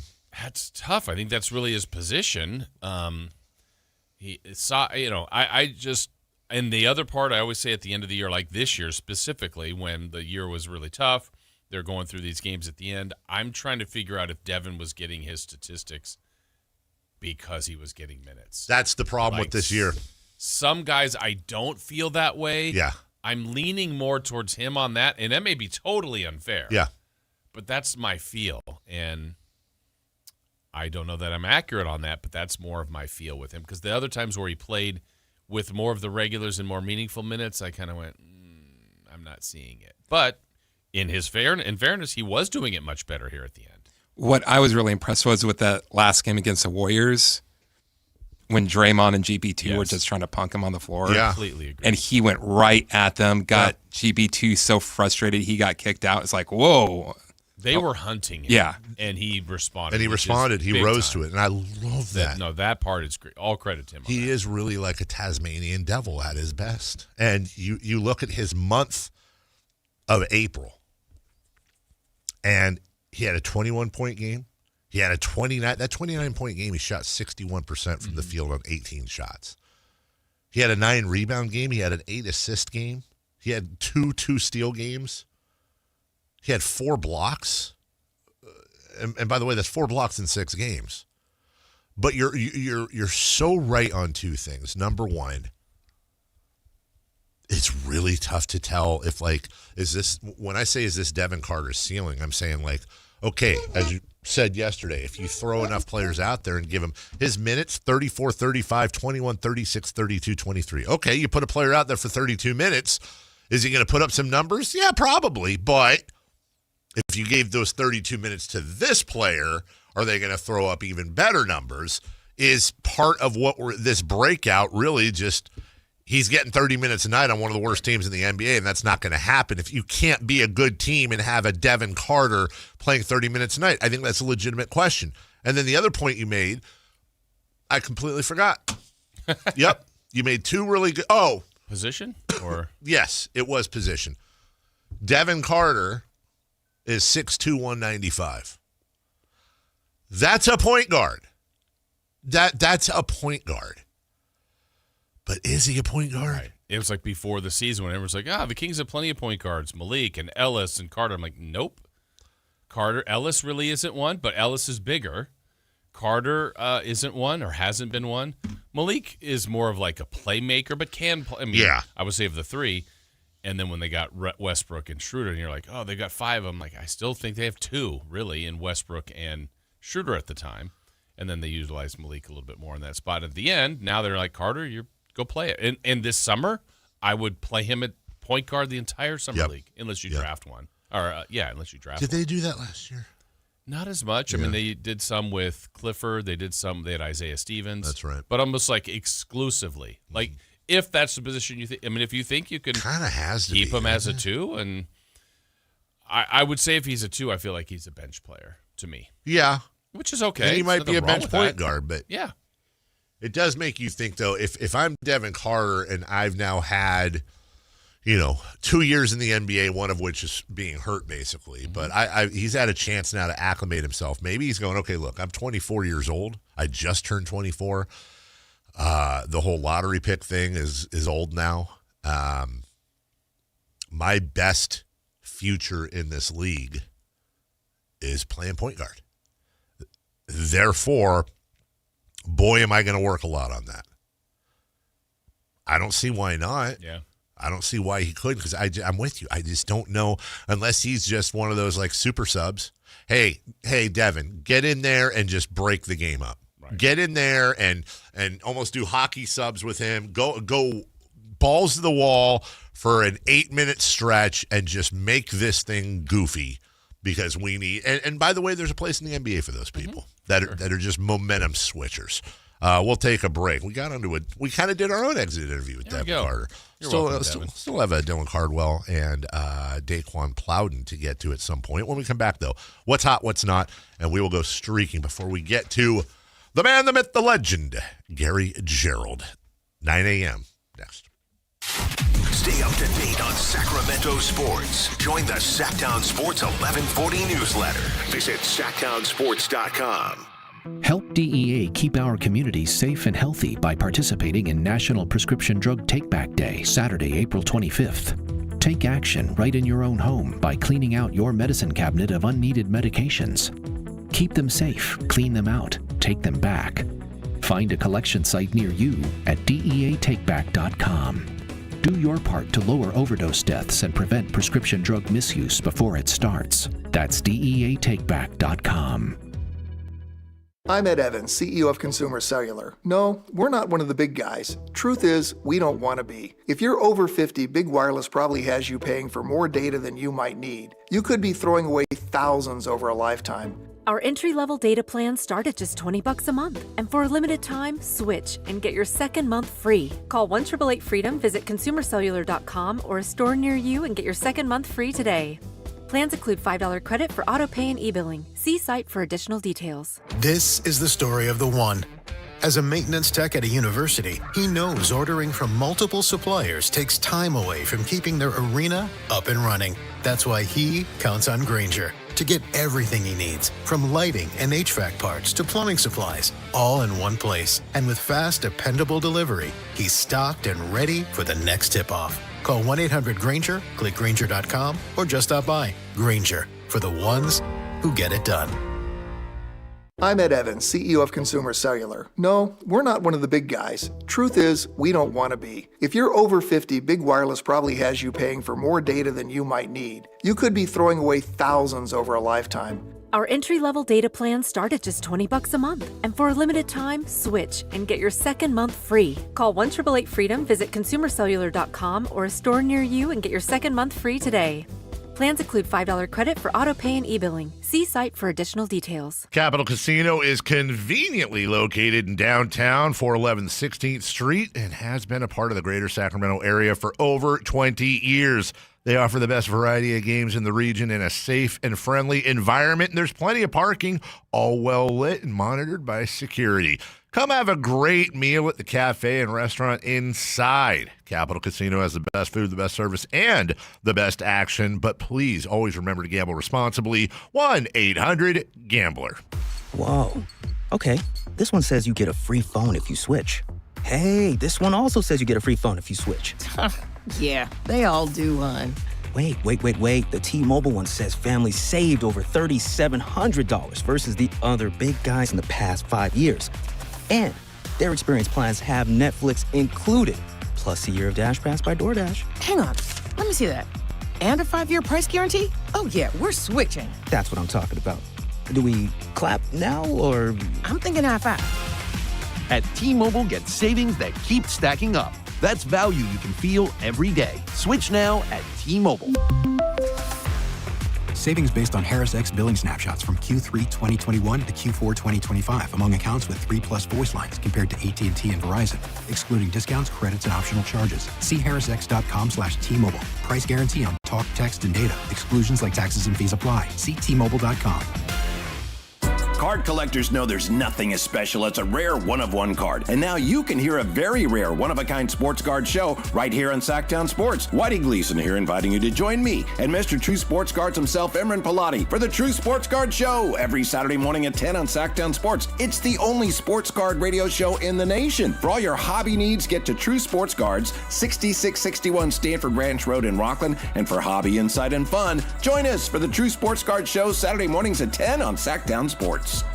Catch the future of San Francisco Giants baseball right here in Sacramento with the Sacramento River Cats at Sutter Health Park. See tomorrow's stars take the field today and be part of the big league journey. Get your River Cats baseball tickets now at rivercats.com. What's hot? Yeah, hot. Real hot. And what's not? It's not good. Brought to you by American Energy Heating and Air, Sacramento's complete heating and cooling company, and second opinion partner. Who is hot? Los Angeles Dodgers. Yeah. Okay. Specifically after Shohei Ohtani has been intentionally walked. Okay. Random. Since he's joined the team, the immediate batter is averaging a .457 batting average, a .535 on base percentage, and a .714 slugging percentage. Is that good? No other MLB team in the last 50 years has had a line like that immediately following an intentional walk to a specific player. That's pretty good. Maybe they shouldn't walk him. Yeah, probably don't walk him. Also, I have an additional who's hot. It's pilots for American Airlines and Delta crossing paths near Ronald Reagan Washington National Airport. Mm-hmm. They decided to have a little fun on the intercom and air traffic control. Well, they didn't like it. You guys, you need to be professional pilots. Meow, meow, meow, meow. This is why you're still flying RJ. RJ meaning regional jet. That's like pilot smack. Burned. They were just meowing and woofing at each other while flying airplanes. Air traffic control did not like that. You guys need to be professional. Now, sometimes there's something awful that happens, and we saw it happen in Washington, D.C. That's something that you wouldn't want to come up as a, like, these are the final 5 minutes from the... Because they were roofing and meowing. I don't think you catch Sully doing that. He's just listening to Evanescence. When I heard that clip, my first thought, Jason, is what? I'm not a cat. Okay, that should have been my second. No. My very first thought was, if you and I were pilots. Yeah. That's 100% what would happen. We're passing each other. Walker told me. It'd be a bunch of that. Dino your. That's all it would be. But we'd still be flying. Yeah. We'd have the autopilot going. And if the autopilot started to decompress, you blow them right back up again. It's like in the movie. You'd be leaning on the intercom and you'd be saying it over in front of everybody on the plane you're flying. They just hear the meows. Mm. This would be me right 100%. This would be if I was a pilot. Now the whole stupid. You think you'd be that relaxed flying? Nope. No, I would not. No, I would 100% not. I could never be a pilot. This would be us. Look, it's a dog. It's a dog. It's not a dinosaur. That's what I'd do. Jason would go, rawr, and you go like, just give me a second to think, Jason.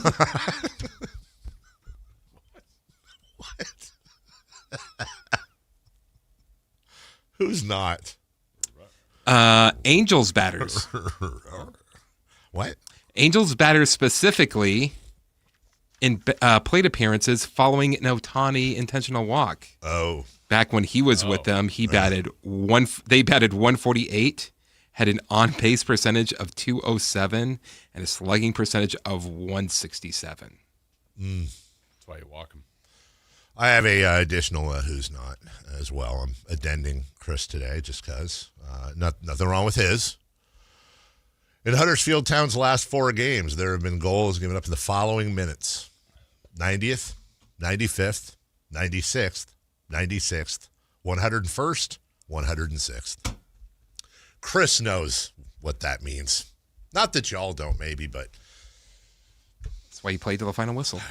I hate the sport so much. I do. You clearly do. It's caused years to come off of my life in just under 3 years.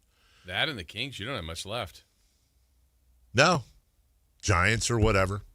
Niners. They don't do that to you. The Niners don't then. No, the Giants. Oh, no. I'm just saying the Giants aren't great. Niners. Florida State. Do I have any teams doing well right now? Niners? Yeah, I mean, yeah. Yeah. I mean, no, I'd rather be, the Niners and probably 25 other teams, but, it's about championships at this point. I need titles. You want winners. I want winners. You play to win the championship. That's what Bill Walsh probably said once. All right, let's go streaking. It's time to go streaking. We're going streaking! Who is the Nostradamus of MLB? Who can keep the streak going? It's time to go streaking. What the hell are you doing? We're streaking! Oh, bow, bow, bow. All right, how are we doing, Jason? Well, Dave, you were at 3. I'm at 0. Chris was at 0. Mm-hmm. Let's see if you get to 4. Bro. From the Astros. I knew you. Carlos Correa. Hey. He got it 4 times. Carlos Correa got 1 hit. So, Dave, you now have a 4-game hitting streak. It's a season high for me. By the way, season averages now, I've updated them. Dave, you're batting .208 with 2 home runs and 5 RBI. Yeah, that's not great. But, hey, I was at 0 trying to get to 1. I took Aaron Judge of the New York Yankees. He got 4 times. He got 1 hit. Well, that's enough. So I'm at 1. 1 is enough. And I'm batting .255, no home runs, 3 RBI. Rower. Lightweight hitter. Chris was at 0 trying to get to 1. He took Kevin McGonigal. He got up twice. No hits. Loser! You're a loser! Are you feeling sorry for yourself? Well, you should be, because you are dirt! Chris is batting 188 with 1 home run, but a show-leading 6 RBI. It's pretty good. Yeah. In the clutch. Great. So, Dave, you can't pick Muncie. McConaughey was also walked twice, so Judge. I think you're living that out. Well, that's not a hit. He's on a walk streak. Yeah, great job. They're pitching around him. Walker, Kevin McGonigal Ranger. Yeah. Rower.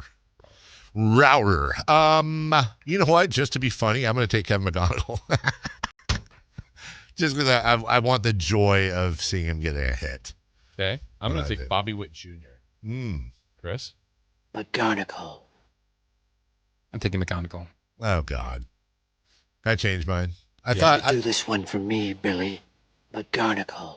Why would you think I wasn't taking him? I just thought maybe me taking him would make you not take him. He's taking him.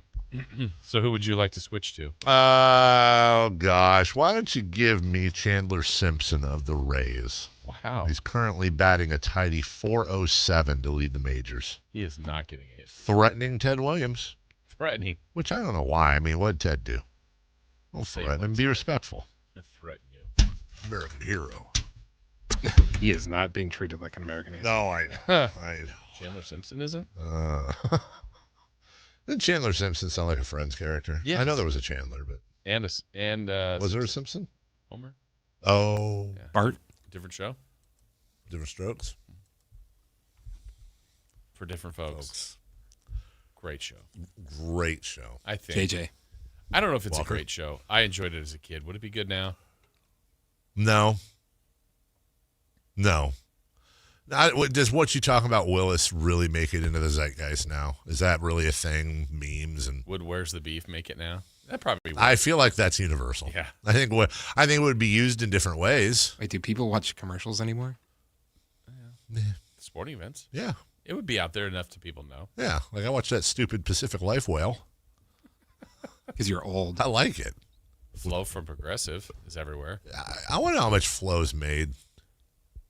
I think I've seen that recently. You think there's ever been like a Flow? Like one of these times this summer we should do our Mount Rushmore of commercial characters like Joey Suzu. I'm going way back for that. Flow. Snapple-Lady. Snapple-Lady. Oh, did you hear about her? No.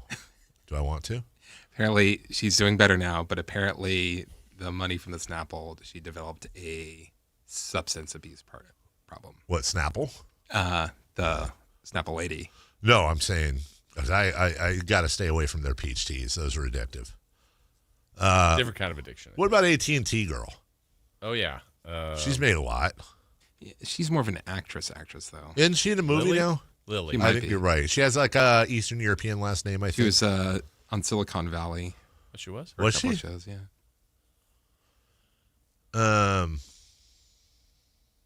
There's got to be more than that. Yeah. I'll bet you there's a list compiled somewhere. There's the obviously French. Whoa! But the State Farm French model guy, obviously. Jake. Stephanie Courtney, the actress who plays Flo for Progressive Insurance. Hold on. Are you about to say what she's earned? Yeah. Okay. Not earned, complete what she makes a year. Oh. And it's just what they're guessing. Okay. All right. They're guessing? Yeah, let's take a guess. I feel like it's going to be stupid. But not that stupid because they just find, like, who's that other one? Jamie? Like her buddy? Okay, I got her net worth. Her Okay. estimated net worth. Are we going net worth first? Yes. Okay, we're going net worth. Net worth, not her yearly. Yes. I'll say 80 million. I'll say 4 million. Well, Jason's closer, 7 million. Oh, it's pretty good. I don't know. Ever since I saw that Judge Judy makes like 50 million a year, I just don't know anymore. She's a lawyer. But man, He's a judge. And a judge. I don't have any issues with Judge Judy, but is she 40 million a year good? I could be a judge. If you've got that much money, why are you still doing it? Love Judge the game. Dave, how would you be in the courtroom? Guilty. Death penalty. Whoa. I'm bored. I didn't pay my rent. No, I'd have fun. You know, I'd be like he just passed away, the old Italian judge that you'd see like a guy come in and be like, I walked here or whatever. He's like, you know what, he was always like super nice to everybody. Yeah. Really nice guy. I'd be like that guy. I know what Chris would do. Chris, not guilty. Doesn't matter. Not guilty, everyone. And the court will pay you for your time. Everybody gets money. Everybody. In fact, take from my salary. Know of that many decisions that would go towards the wealthier individuals. This man broke into this person's house, took a bunch of $150,000 worth of items, took a dump in the living room, signed his name, and then left. $150,000. What's the house worth? House is a $3 million house. You're free to go. You're free to go, sir. This person shouldn't have had that much money to begin with. Yeah, in fact, they have to pay you. They actually have to pay you for paying They're themselves. not hurting. That's what insurance is for. We're going to even this up. The Allstate guy that's always getting Mayhem. But he's an actor. He was in Oz. But still, he was also on Brooklyn Nine-Nine. Well, then do Dirty Rock. Then are we counting Pedro Serrano for Allstate? What's his face? Yeah. David Hayes? Dennis Hayes. Dennis Haysbert. Oh, from Brooklyn Major League. Nine-Nine? No. From 24. All right, we got to take a break. Enough of this malarkey. Gary Gerald. Yeah. Who, by the way, there's a guy whose net worth should be $900 million. From the Rayleigh's ads? If Gary Gerald became a billionaire, Chris, would you resent him? Mm-hmm. But G-Man's too good of a person. He can never become a billionaire. Wow. Well, he deserves it. Not to be disliked. He deserves to be a billionaire, in my opinion. He deserves everything. And we're going to talk to him next. You never know what you might hear when listening to a Sacramento Kings game. Out of Keegan, going for another triple. Man, is he feeling it. Keegan, can he do it? Yes! There's number 11, Keegan Murray. Keegan steps back. He just knocked down his 12th three-pointer, a Kings franchise record. He's got 45 points. Never miss a moment of Sacramento Kings basketball with Sactown Sports and the Sactown Sports app. This is the story of the one. As a safety manager at a manufacturing plant, he does everything he can to keep his coworkers safe. From finding ways to reduce risks to keeping safety supplies in stock. And for that, he relies on Grainger. Grainger offers a broad range of quality products and next-day delivery, so he can always play it safe. Call 1-800-GRAINGER, click Grainger.com, or just stop by. Grainger, for the ones who get it done. When life calls for a little extra, a kitchen upgrade, paying off debt, or that dream vacation, Valley Strong Credit Union is here to help. With a Valley Strong home equity loan, you can tap into your home's value with competitive rates, flexible terms, and local guidance you can trust. Get approved in as little as 5 minutes, with funding in as few as 5 days. Your goals are within reach. Visit valleystrong.com to get your offer today. Valley Strong Credit Union. Grow your possibilities. Equal housing lender, NMLS number 456506. With Popeye's new $6 faves menu, you can get this 3-piece chicken, this 3-piece tenders, this chicken sandwich, or these 2 regular sides for just $6 a piece. I know you can't see what I see, but trust me, those bold Louisiana flavors look so good, you might just have to get them all. Now there's an idea. Love that chicken from Popeyes. Limited time at participating U.S. restaurants. Price may vary. Terms apply. Thunder, feel the thunder. It's the energy all around you. Lightning and the thunder. Thunder. The thrill of the moments to come. The flash of lights. The rush of pure exhilaration. The roar of the crowd. See it, hear it, feel it. Feel the thunder. Lightning and the thunder. Thunder Valley Casino Resort. Feel the thunder. KHTK HD1 Sacramento, KYMX HD3 Sacramento. From the Power Business Technology Toshiba Studios. This is Sactown Sports 1140. The Carmichael Dave Show. He's on the microphone when he's not on the microphone. He's playing a song, and when he's not playing a song, he's on the microphone, and then boom. With Jason Ross. No, he didn't. Yes, he did. Call or text at 916-339-1140. It's the Carmichael Dave Show with Jason Ross on Sactown Sports.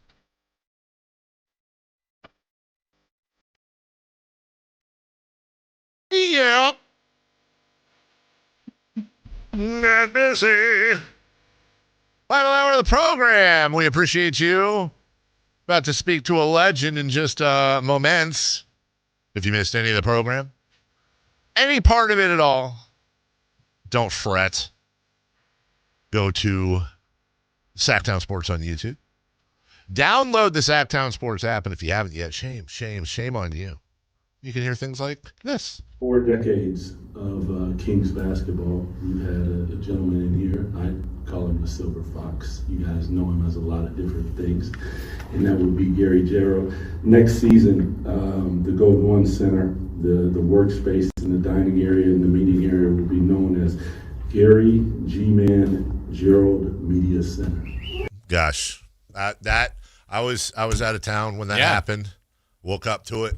And it shout out to, look, a lot of us, people in this room, many outside this room have been very vocal about the fact that had not happened yet. You have to be fair. Credit where credit's due to the Sacramento Kings. That is going to be an amazing, amazing experience. As much, I think, for so many of us as it will be for the man himself, just because of his humility. He joins us right now, the legend, the one, the only, soon to have part of a building named after him, Gary Gerald. Good morning, G-Man. Good morning. How surprised were you when you heard that? Totally blindsided by that. I was, and then I found out from various folks that there were a whole lot of people within the organization that were very aware that was going to take place. But it was a total surprise to me.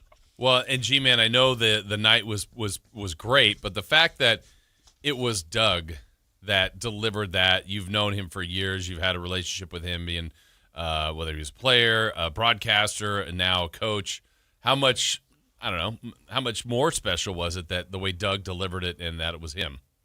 Well, to me, that was the highlight. I just, in thinking about it later on, how extraordinarily special to not only be recognized, but to have the head coach at the end of his pregame news conference say, "Oh, there's one more item of business that we need to take care of," and then he comes down and gives you a huge hug, and I just that made it.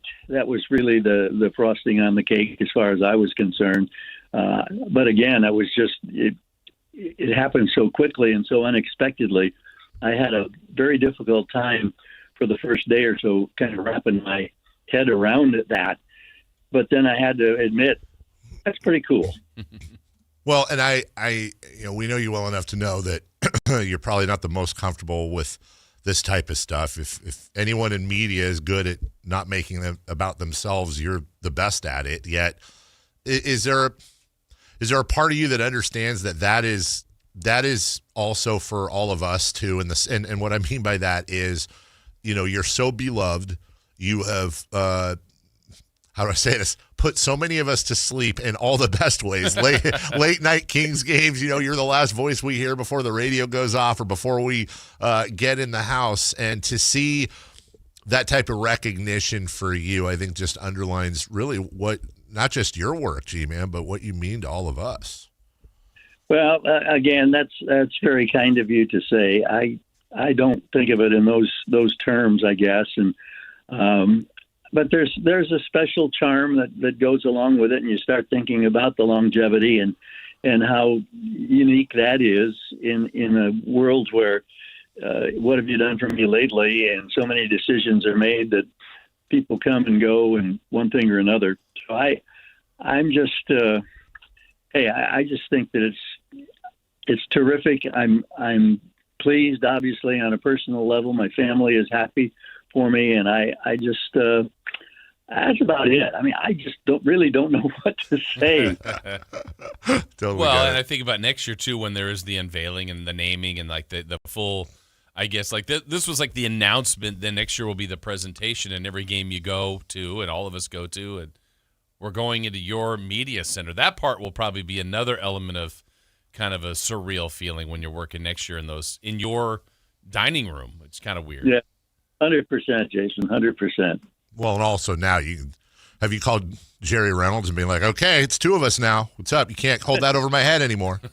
Now you guys are even. You got the media center. He's got, I talked with Jerry yesterday, and he had sent me a congratulatory text, and he said now they need to put a statue out front. And I said, yeah, another place for the birds to crap on. Well, you've been through the whole thing, top, bottom, left, right, and I would ask you. You've been there for every high, and unfortunately a lot more lows, some on the floor, some of the lowest of lows off the floor. But when we're talking about on-floor basketball, how tough, or I don't want to lead you, how tough, or was this season tough at all for you?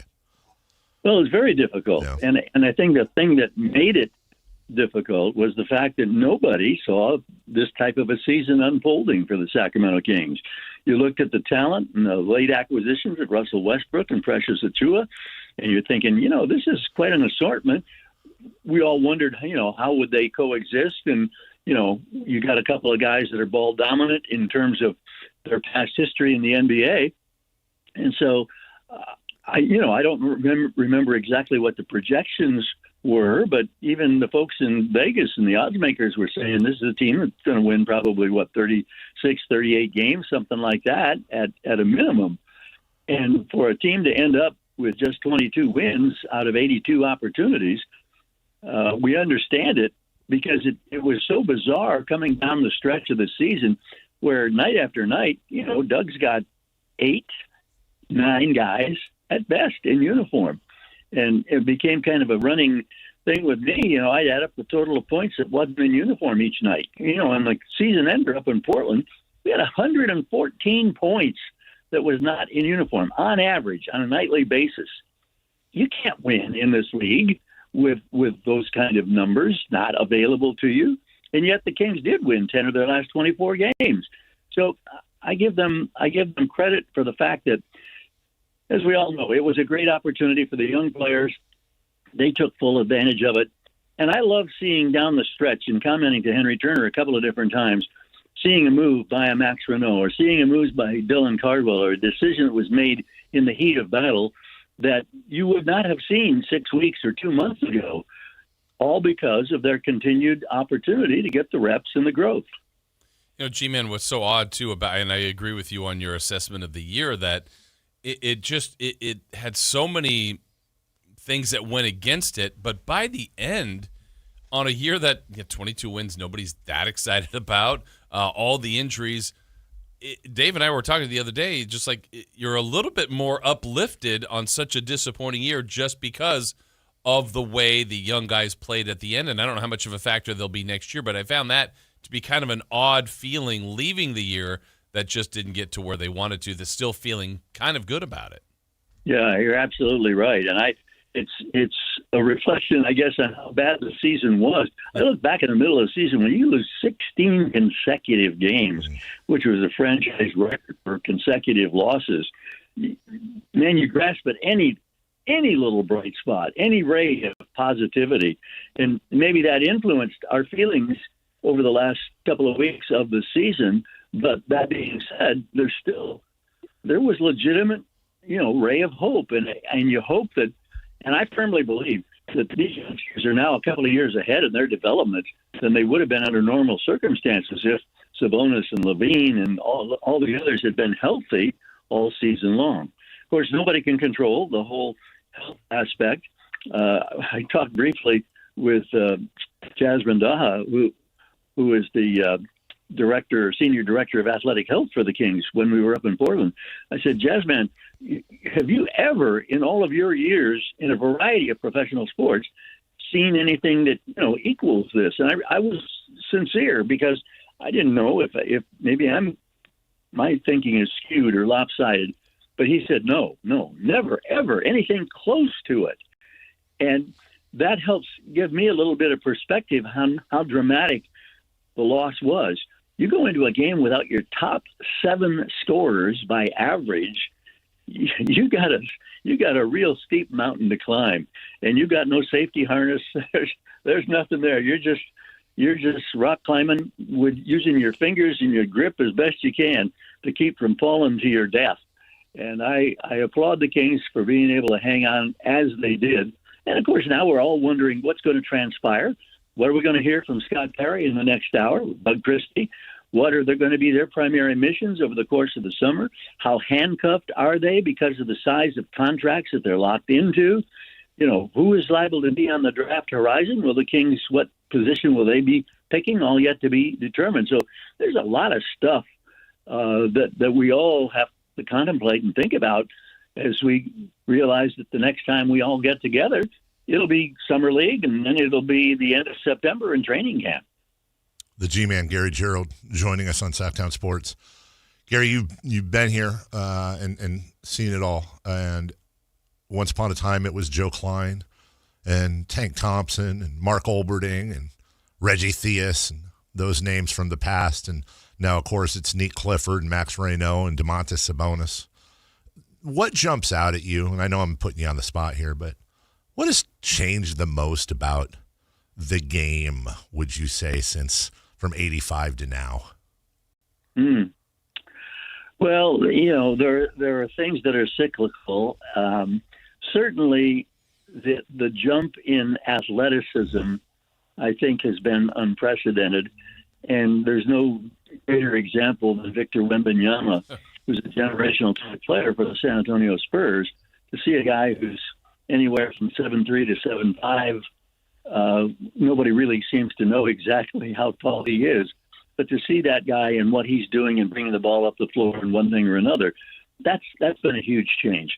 The advent of the three-point shot and then the ongoing development of the three-point shot, everybody shoots threes now. Analytics says, you're better off to shoot a three than a two in these situations, one thing or another. I don't get into all of that, but that's been a huge change. There's been a huge change in terms of the physicality and what's allowed and what's not allowed. Those are the things that immediately come to mind when I think about my now 41 years in the NBA. You see so much of sports talk, especially on TV, is just people yelling at each other.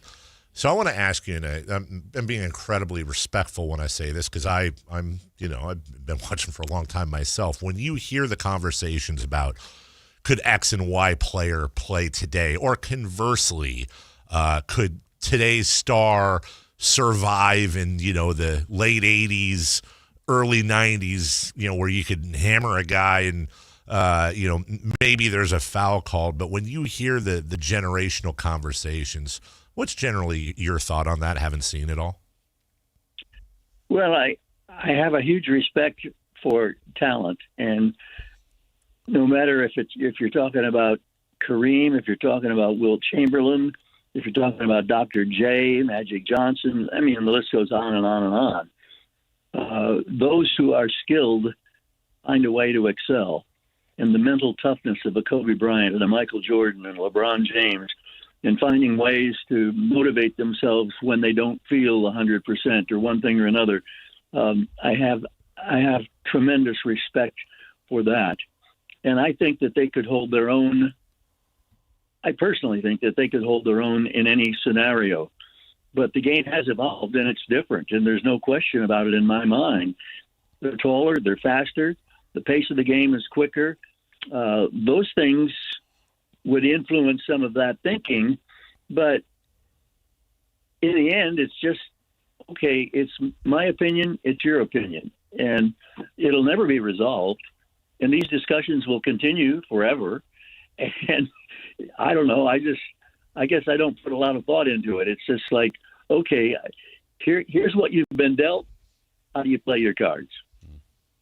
Talking with the G-Man, Gary Gerald. G-Man, kind of thinking across those lines. I know you've shared with us before and others about how maybe back at the beginning when the Kings were first here, you and your wife, your family would host, some of the Kings players, Thanksgiving, Reggie Theus, and some of the players would come over. And as you said, over time, just, age differences start to develop and players are different and so on and so forth. But one of our favorite things to play, Dave and I, on the show is if you ever, when you get a chance to, talk to Malik Monk in post games. There's something about him. There's something about you. We said we still want this to be a reality show someday, you and Malik. What is it about him and you? I don't know. I think you guys just have and maybe it's Malik, maybe it's you. I don't know. But what would you say when you think about your interactions with Malik Monk? Well, I love the guy because he's such a straight shooter, and nothing seems to faze him, and he can talk trash as good as anybody around. And he makes me laugh, and he brings out a kind of a different side of me, I think. And I find myself every once in a while just going right back at him, and that's unusual for me. And I don't know, we just have seemed to have hit a nice little rapport between us. And I love what he brings to the Kings, and I love his personality and his explosiveness. And, those last few games of the season when he'd only play 10, 12 minutes, and yet the first time he come in, boom, boom, boom, boom, and he scores 9, 11 points just in the first 3 minutes or so that he's in the game. That's special. And in today's game, Malik's now, it's hard for me to believe it. He's now completed 9 years in the NBA. I don't look at him, I think he's not that kind of a seasoned veteran in my mind, but in fact he is. And I hope there's a spot for or for Malik, I should say, in the Kings' future. I enjoy him. I enjoy him a lot. Gary Gerald joining us. I think, when you come on every once in a while, I think it's always appropriate because we have a lot of Kings fans listening. And most have not, I'm trying to find ways to not make it sound like you've been here forever, but you've seen it all. And Jason and I are getting there. We've seen, I've been a fan since 85. Jason, we've seen Jason's there every single night. But you, G-Man, I'm not, of course you get upset. Of course you get frustrated. Of course you get angry. You're a human being, but you somehow always manage to find the positive, or at the very least keep a level head. And for, well, psychos like me and others that just can't seem to do that, what is your secret? I have no clue. I don't know. It's just the situations are challenging. When you're not getting the reward of an occasional win, the challenge becomes greater. And yet you're watching these terrific athletes, and even if they're not having success, they have moments, and you still say, how extraordinarily blessed am I to be in a position to try to describe or call what these players are doing. And in terms of, trying to find something, it really is a mission of mine, and I'm overstating it. It's not like I consciously think about it. But before games, there are times when I talk to myself, if I'm driving to the arena or whatever, and say, okay, be sure that you don't let this current scenario drag you down. Don't let it become part of the broadcast. And some nights you do a better job than others in trying to achieve that. But there are positives. There are little things, and you try to play off those. And by the same token, when they're being extraordinarily bad, and unfortunately this year we saw a lot of extraordinarily bad times when the Kings did not play good basketball whatsoever. I don't think you can sugarcoat it at all. I think you have to be very realistic about the fact that they're stinking the joint up. And if that's the case, I will point that out. And sometimes you do it in different fashions, and I don't know how it comes out, or how it, you never know what's going to come out of your mouth sometimes. And sometimes as soon as you've said something, you know how it is. Yeah. You say, oh, I wish I could pull that back, or I wish I would have rephrased that, or I wish I would have done this or that. But, you're basically live for 2.5 hours or so, and you have to find a way to make it as palatable, as entertaining, as informative as you possibly can. G-Man, the sports in general is obviously filled with nothing but changes. Sacramento is a big time of that. You've seen different owners, different GMs, different coaches, obviously different players, but you have been a constant all the way through that. I'm curious, in your journeys when you are on the road and you're in Charlotte or Orlando, Houston, wherever it is, what are you hearing from other organizations, other broadcasters maybe, about just Sacramento and just kind of not necessarily Sacramento this season, but just like a general thought about this organization? I think for the most part, it's very positive, and broadcasters enjoy coming to Sacramento. And I think that, maybe early on it was, especially when there was no development around the arena and the Natomas Plain was exactly that. The goats would come through occasionally and munch on the weeds or whatever, and the pheasants would still fly, and Reggie Theus would be out there with his shotgun trying to take home a bird. But it's grown, like everything has grown, and I think that the response and the reception that I find from other broadcasters around the league is that they enjoy the experience of coming to Sacramento.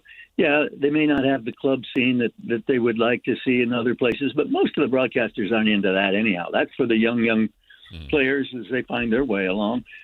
But it's grown over the years, and I think there's a certain amount of respect that comes with that. And yet, at the same time, you catch the occasional aspersions directed toward the organization, and what prompted that harebrained move? And how do you live with this decision that has impacted your team? Again, it's just one person's opinion. So I for the most part, I look forward to the interaction with other broadcasters. We're seeing young broadcasters start to find their way in the league, and the experiences that they have, and learning, the favorite places to stop and eat in each and every city, and one thing or another. So it's been fun in that respect. And that's, when the time comes that I'm no longer doing this, that's going to be one of the key things that I will miss on a major basis. G-Man, the off season is upon us. What are you looking for? What's on the docket? Are we gonna be traveling around a little bit up in Tahoe, moving? What do you have for the golf? What you got going on for the next few? Well, it's going to be pretty low key. My wife's situation, she's in an assisted living facility, and that's not easy. And we continue to deal with that as best we can. Yes, Tahoe will loom somewhere. I'm probably going to make a couple of trips up in that area. We have timeshare property at Incline Village, and I look forward to that. Look forward to opportunities to get out on the golf course. And golf's a crazy game, but I enjoy different kinds of just going out and playing on my own, setting your own pace. And when you can do that, and it's kind of therapeutic, your mind just drifts and you enjoy the fresh air, and it's I think there'll probably be more than 1 or 2 rounds played between now and next September. Well, hopefully at least one of those with the guys you're talking to right now. We'd love to get you out there so you can make fun of us hitting every tree on the course, but it's always a fun time. You talk about golfers. We got some good golfers on the Kings, but Doug McDermott's a terrific golfer, and Keegan Murray's a good golfer, and Malik obviously is a great golfer, and I just you look forward to any chance to get out and enjoy the game. Yeah, we found out at training camp that Doug McDermott's a scratch golfer. Yeah, he's the one. He's the guy. So have fun, Doug. We'll be hitting trees with G-Man at some point. Listen, you're the best, and I know everyone's going to ask you about it, but it's well deserved and a long time coming as well. So congrats, G-Man, on not just the recognition, but another wonderful year. And we'll talk to you soon. Have a wonderful summer. Thank you so much, guys. All Appreciate you. Thank you. That's you can tell he's not he's comfortable talking about it. Yeah, no, he was totally caught off guard, which also made it wonderful. And Doug was perfect with it. Yeah. I know it meant a lot to G-Man, as he said, that Doug did that, and the way the organization orchestrated it, well deserved, and more to come for him, which is great. More to come. I'm looking forward to it. We'll take a break. When we come back, What's on Deck, brought to you by Trex Decking and Railing. We got baseball, we got basketball, and more, and then we'll get to crosstalk. Who knows? What's it going to be today with Matt and Kayla next? The San Francisco 49ers play on Sactown Sports 1140. Touchdown 49ers! Every game on your #1 sports station. Don't miss the action on your local sports leader. Sactown Sports 1140. It's no secret the world feels unpredictable lately. One thing will never change. Hoblet's mission to nuke high prices. Right now, and only at Hoblet Dodge, Chrysler, Jeep, Ram, and Woodland, you can get 4.99% financing for up to 84 months on all new vehicles in stock and keep every factory rebate you qualify for when you finance with Hoblet's preferred lender. That's 4.99% financing, and you keep all the factory rebates you qualify for. Not one or the other like other dealers are offering. Only Hoblet has fought to get you a deal this good. Search, select, and save through our whole inventory at HobletDodge.com. Unbeatable prices, unbeatable selection, and now unbeatable interest rates. Nobody beats Hoblet. Period. 4.99% APR available on select new vehicles in stock while supplies last. Pricing and savings may vary by model and trim. Financing on approved credit through Hoblet Preferred Lending for well-qualified buyers. $60,000 max finance. Approximately $14.14 per thousand finance. Residency restrictions and lender membership requirements may apply. See dealer for details. Confidence is knowing you're ready to handle whatever comes your way. That's what it feels like to take on your workday with Cintas. They make sure your AEDs are up to date, your fire extinguishers are tested and inspected, your floor mats are cleaned and delivered, and your workwear looks good, feels good, and is freshly laundered with the Cintas Apparel Plus program. So are you ready to take on today? Visit Cintas.com. Oh, I'm ready! And get ready for the workday. Pump up the volume. Business moves fast. Orders roll in, deadlines close in. When you ship with USPS Ground Advantage, you can keep up with confidence. Every package stays in our secure network from dock to door. And with nationwide reach, dependable tracking, and upfront affordable pricing, you get built-in peace of mind. You run the business. We run the routes. Visit USPS.com/groundadvantage to learn more. DQ presents the Blizzard Double Flip Deal. For a limited time, when you buy one Blizzard treat, you get a second for just 99 cents. That's 2 Blizzards, 2 spoons, 2 flavors, and 2 flips. So don't miss out on the Blizzard Double Flip Deal, available only for a limited time and happening now at DQ. Because the only thing better than a Blizzard treat is a second Blizzard treat for just 99 cents. It's a deal to flip for. The Blizzard Double Flip Deal. Get it in the app. Participation may vary. This message comes from Viking, committed to exploring the world in comfort. Journey through the heart of Europe on an elegant Viking longship with thoughtful service, destination-focused dining, and cultural enrichment on board and on shore. With small ships that bring travelers closer to the destination, there's more time to explore. And every Viking voyage is all-inclusive, with no children and no casinos. Discover more at Viking.com. Spring is here, and warmer days are right around the corner. Before the heat hits, call Brower Mechanical. Right now, when you purchase a new high-efficiency AC system, you can choose a water heater or a whole house fan for just $1. Or get your AC professionally tuned up for just $89. Don't wait until your system breaks down during the heat. Brower Mechanical, where quality meets comfort. 916-352-3113. Residential and commercial HVAC sales and service. License number 1081055. Switchfoot Live. Friday, April 24th, 7 p.m., the venue at Thunder Valley. With Fuel. And Lit. And Thomas Ian Nicholas. For tickets, visit ThunderValleyResort.com. One incredible night with Switchfoot, Fuel, and Lit together live. This is the sound of Jack, buzz cutting his way to a small fortune. To Jack, every time he cuts his own hair, that's $50 right in his pocket. If Jack sees DIY buzz cuts as a saving strategy, Wells Fargo is right behind him. And with their mobile app, tracking his savings is easy. Oh, ouch. However you make money work, we can work with that. Mobile carriers' message and data rates may apply. Wells Fargo Bank, N.A., member FDIC. Did you try my Colombian tamales? They're delicious. Yes, but the Mexican tamales I brought are better. Colombian tamales wrapped in plantain leaves are unmatched, you know. But the Mexican tamales wrapped in corn husks are the authentic ones. At least we can agree that they taste better with Pepsi. Without a doubt. Can you pass me a straw? You mean a pitillo. Tamales deserve Pepsi. Ladies and gentlemen, this is gonna be fun. It's time for What's on Deck, brought to you by Trex Decking and Railing.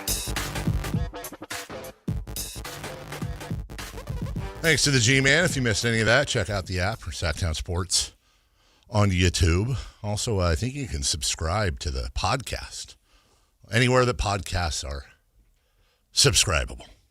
Chris puts it up every day. He does. Almost every day. We'll see.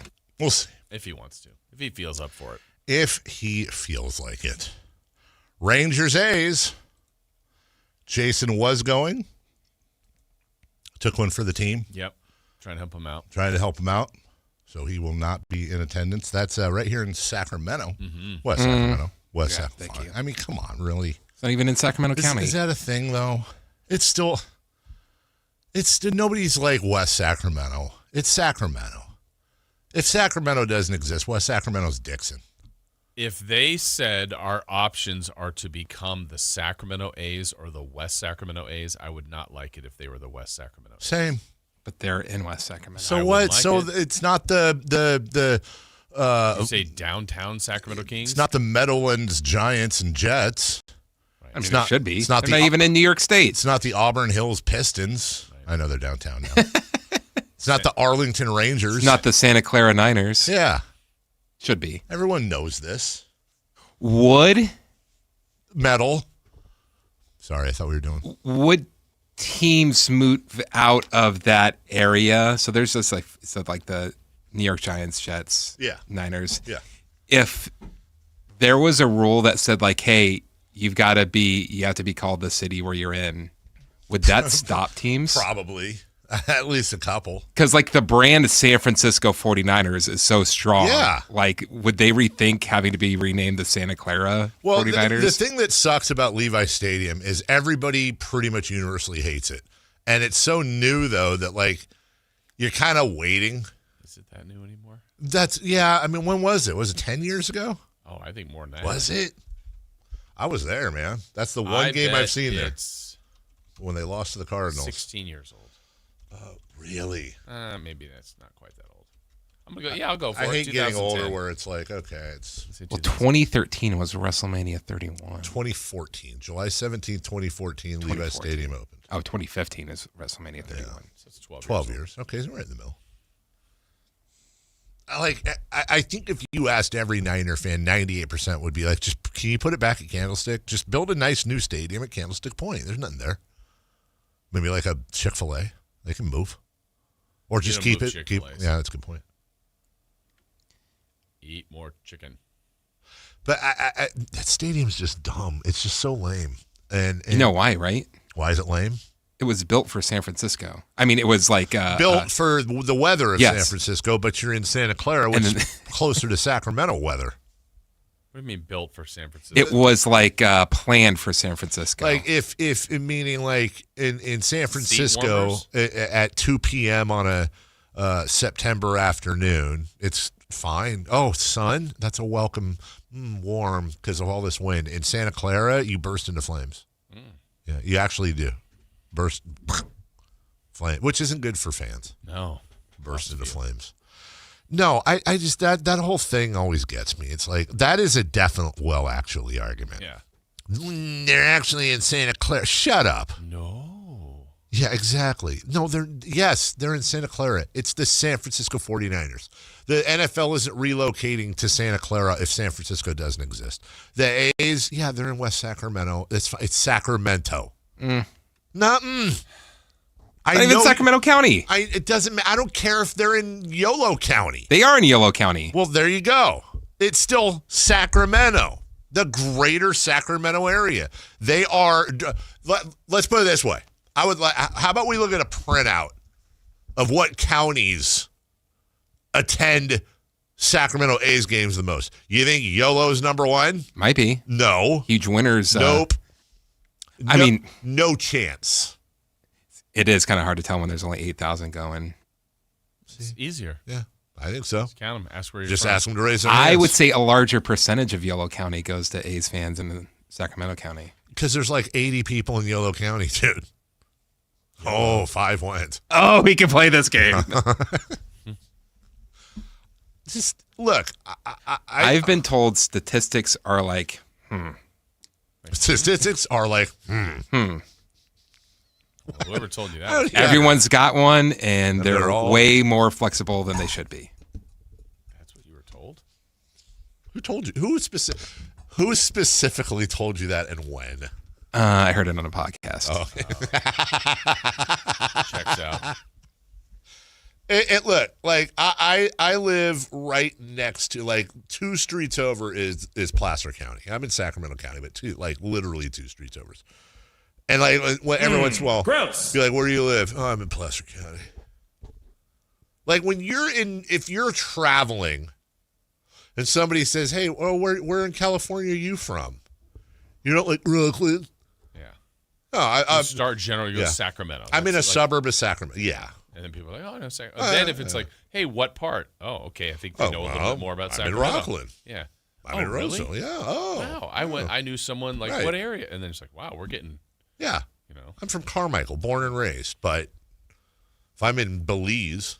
Yeah, Sacramento. Or Sacramento. I might even say California. You start at California. Where are you from? Yes. Oh, I'm from California. Yeah. I'll say United States. Yeah, right. Yeah.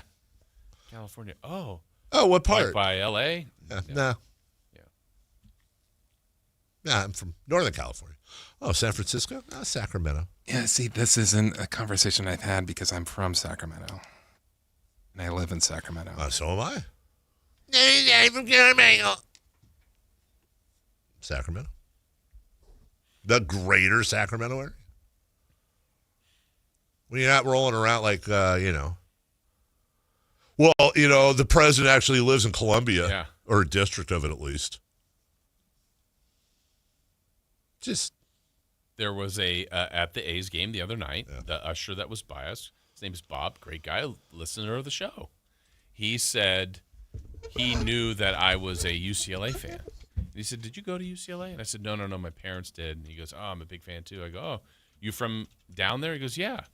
And then it was kind of like, "What part?" And he's like, "Oh, LA." And then it was like, "Well, what part?" And then we get further, and he's like, "Palos Verdes." I'm like, "I grew up for some of the years in Palos Verdes." Like, where now you're getting into like streets, and you get to specific parts when you're like, "Okay, now we got some commonalities here." Yeah. Dave loves LA. Dave loves it. And I told him all about you loving LA. This is a dumb. It's just a dumb argument. Yeah. Well, hopefully it sounds like there's gonna be an announcement about the Live Golf Tour today. Meaning? Oh, maybe. Who knows? There's a lot of speculation, but maybe that they're done. Maybe. Liv died. Hold on a second here. Hi. Oh my God. Hi. I'm so sorry. I work Are until. you on the radio? Yeah, literally on the radio. Look, here, look who's hold on, look who's across from me, and there you go. Say hi to Jason. Wow, doing the U.S. victory salute, Jason. To say, and this was like saving you. You know that I work until 10 a.m. every day to pay your tuition. I didn't know if you were on a break, but also I forgot. that is the epitome of being self-absorbed. Can you tell her that we say congratulations? I'm very sorry. You didn't have to pick up. I'm not blaming it on you. I'm just saying, like, hey, it's okay. Chris, our producer, said to tell you less talky, more study.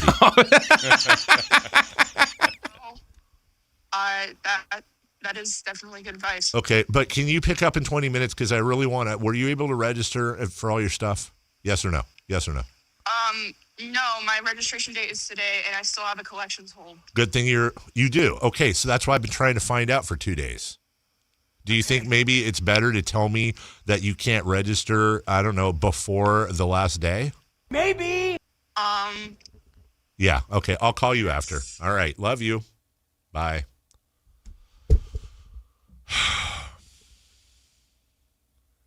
Anyway. Only 6 more years of school, then you'll be good. Oh, sorry, 5. I went too far. Maybe she's getting her doctorate. I'll be at least. Giants at Reds. Magic at Sixers. The winners get the 7th seed, and they play Boston. The loser will host. And then the Warriors at the Clippers. The winner gets a shot at the 8th seed. Loser. Phoenix. Yeah, Phoenix. Loser go bye-bye. Yeah, bye-bye. Bye-bye. Yeah. Who do you want to go bye-bye, Warriors or Clippers? Clippers. Oh, yeah, because you don't want the Warriors. I don't want the Warriors. Yeah, exactly. All right, we'll take a break. When we come back, Dave loves L.A. Dave loves it. Oh, boy. And crosstalk next. Visit SactownSports.com and join the Sactown Sports 1140 newsletter. Running a business takes grit, vision, and a partner who believes in your success as much as you do. At Valley Strong Credit Union, business banking is built around you. The entrepreneurs, the growers, the dreamers powering our community. Whether you need flexible checking, faster payments, or financing to take your next big step, Valley Strong brings local expertise and real relationships to every stage of your business. Because when local businesses thrive, the whole valley grows stronger. Valley Strong Credit Union. Grow your business, grow your future. ValleyStrong.com/business. Your Toyota's been through a lot with you. Traffic, rain, potholes, you name it. But it keeps showing up mile after mile. So maybe it's time to give a little back. For a limited time at your local Toyota dealer, get 3 new tires and get the 4th for $1. Because a ride that's always there for you deserves to be taken care of. 3 tires, get the 4th for $1? Go on. Treat your Toyota. Deal ends April 30th. Keep your Toyota a Toyota. Restrictions apply. Toyota and Scion vehicles only. See participating Toyota dealers for details. This is the story of the one. As a maintenance tech at a university, he knows ordering from multiple suppliers takes time away from keeping their arena up and running. That's why he counts on Grainger, to get everything he needs, from lighting and HVAC parts to plumbing supplies, all in one place. And with fast, dependable delivery, he's stocked and ready for the next tip-off. Call 1-800-GRANGER, click Grainger.com, or just stop by. Grainger, for the ones who get it done. I'm Ed Evans, CEO of Consumer Cellular. No, we're not one of the big guys. Truth is, we don't want to be. If you're over 50, Big Wireless probably has you paying for more data than you might need. You could be throwing away thousands over a lifetime. Our entry-level data plans start at just $20 a month. And for a limited time, switch and get your second month free. Call 1-888-FREEDOM, visit consumercellular.com or a store near you and get your second month free today. Plans include $5 credit for auto pay and e-billing. See site for additional details. Buying golf gear is easy. Buying the right golf gear, well, that's different. At Hagen Oaks, they don't just sell equipment, they fit your entire game. With TrackMan technology in the Player Performance Studio, your clubs are matched to your swing. Ping's Ballnamic Fitting helps you find the golf ball that performs best for you. Hagen Oaks Putter Fitting Studio dials in your stroke, and FootJoy's 3D foot scanner finds correct shoe size for your feet. It's a smarter way to play better golf. Total Game Fitting at the Hagen Oaks Golf Super Shop, Fulton Avenue at Business 80. It's time for the news of the day. The latest headlines, the biggest stories, hard-hitting analysis. Yeah, this is none of those things. And now, here's Carmichael Dave and Jason Ross. Hey! Hey! There we go. There we go. And what do we have today? Spotlight on Matt George. You've seen the actors and actresses. Now, your thoughts on the Gollum movie? Okay, this is what we're doing. No, just like This is what we're doing? 30 seconds on it. I haven't seen. They released like who's playing Aragorn and. Oh, did they? I haven't seen it yet. No, I missed it. You didn't see who they I have. know you like Harry Potter. Playing Aragorn? No, is it? Did you read about it? No. Timothy Chalamet will be playing the role of Aragorn. Oh, great. Really? Another Kardashian boyfriend. Yeah. Really? Yay. No. I want to think of like an offensive name. But for is you to Jacob play. Elordi in there too? I honestly don't know who it is. It's some actor is playing him. Oh. I'm surprised this came out from Warner Brothers. Well, we have a morning show meeting today, or did that just pop up on my calendar for no reason? Okay, I thought that might be. You didn't know? Didn't know. Hello, Kayla. What's going on? How are you? Well, I'm fine, but you seem like you're in a bit of a funk. What are you talking? What? A funk? What do you mean? Well, when we came in here, Oh, that was, he was very disorientated. Screaming, yelling. Yeah, Throwing stuff. Oh yeah, Kate Winslet's in it. She is? Yeah. Oh, I like her. Dork. Who got that? Oh, Jamie Dornan is playing Aragorn. Oh, Jamie Dornan. Who's Jamie Dornan? More like Jamie Boren. Got him. Yeah. Cooked. No, I had to dad out for a second because That's sorry what you for call that. it, daddy Yeah, now. well, it's just my I love daughter. it. This is why she doesn't drive because she Oh. just look. Ooh. I love her and all that stuff, and she's the apple of my eye and blah blah. She's kind of stupid sometimes, and this is one of those situations. Today's the end of today's deadline for registration for next year. For some reason, For her car? No, for her classes. Oh, well, you said something about. This is why she registration. Oh. Oh, and that. Yeah. Well, no, I'm saying she doesn't drive because she doesn't make good decisions sometimes. Oh, okay. And so today Yeah. is the deadline. Ooh. I tried to call her like 3 times yesterday because 2 days ago she told me she has a hold on registration because something about her tuition. And I went and I checked and we paid all her Yeah. we're up to date completely. Oh, Well, it's- man, I'm out of cash. Yeah, very much so. Trust Right? me. And it's like debited every month. That it's fine. So I sent her the screenshots. Go take care of it. Well, now, the deadline, everyone's going to be gathered. There's going to be a lot of stuff going on. And how much you want to bet at the end of the day, it's going to be, oh, I missed these classes or this didn't happen because she was making, little documentaries on her eating food, whatever. It's not. Where'd she get that from? Isn't that what she's Yeah, going to right. school for? No. Is she doing video? What's it called? Film and cinema. Yeah, Cinema. For now. cinematography. So yeah, wouldn't you prefer this if she couldn't register? If she couldn't, then that's less class. No, because then she'll end up being down there, not here for like 2 classes a day her sophomore year. That's not gonna work. She'll figure it out. She's got 6 more years to get this done. You gotta calm down. Class registration is always the most fun time. Apparently not. Apparently I don't not. miss any of that They won't stuff. get rid of her there. I miss They want your college. I miss college. I don't miss going to class. Well, that's the other thing. 'Cause I don't know anything about any That's of the that. premise of college. Well, I mean, No, it's not. all right. What is? Being social. Oh. Working in athletics.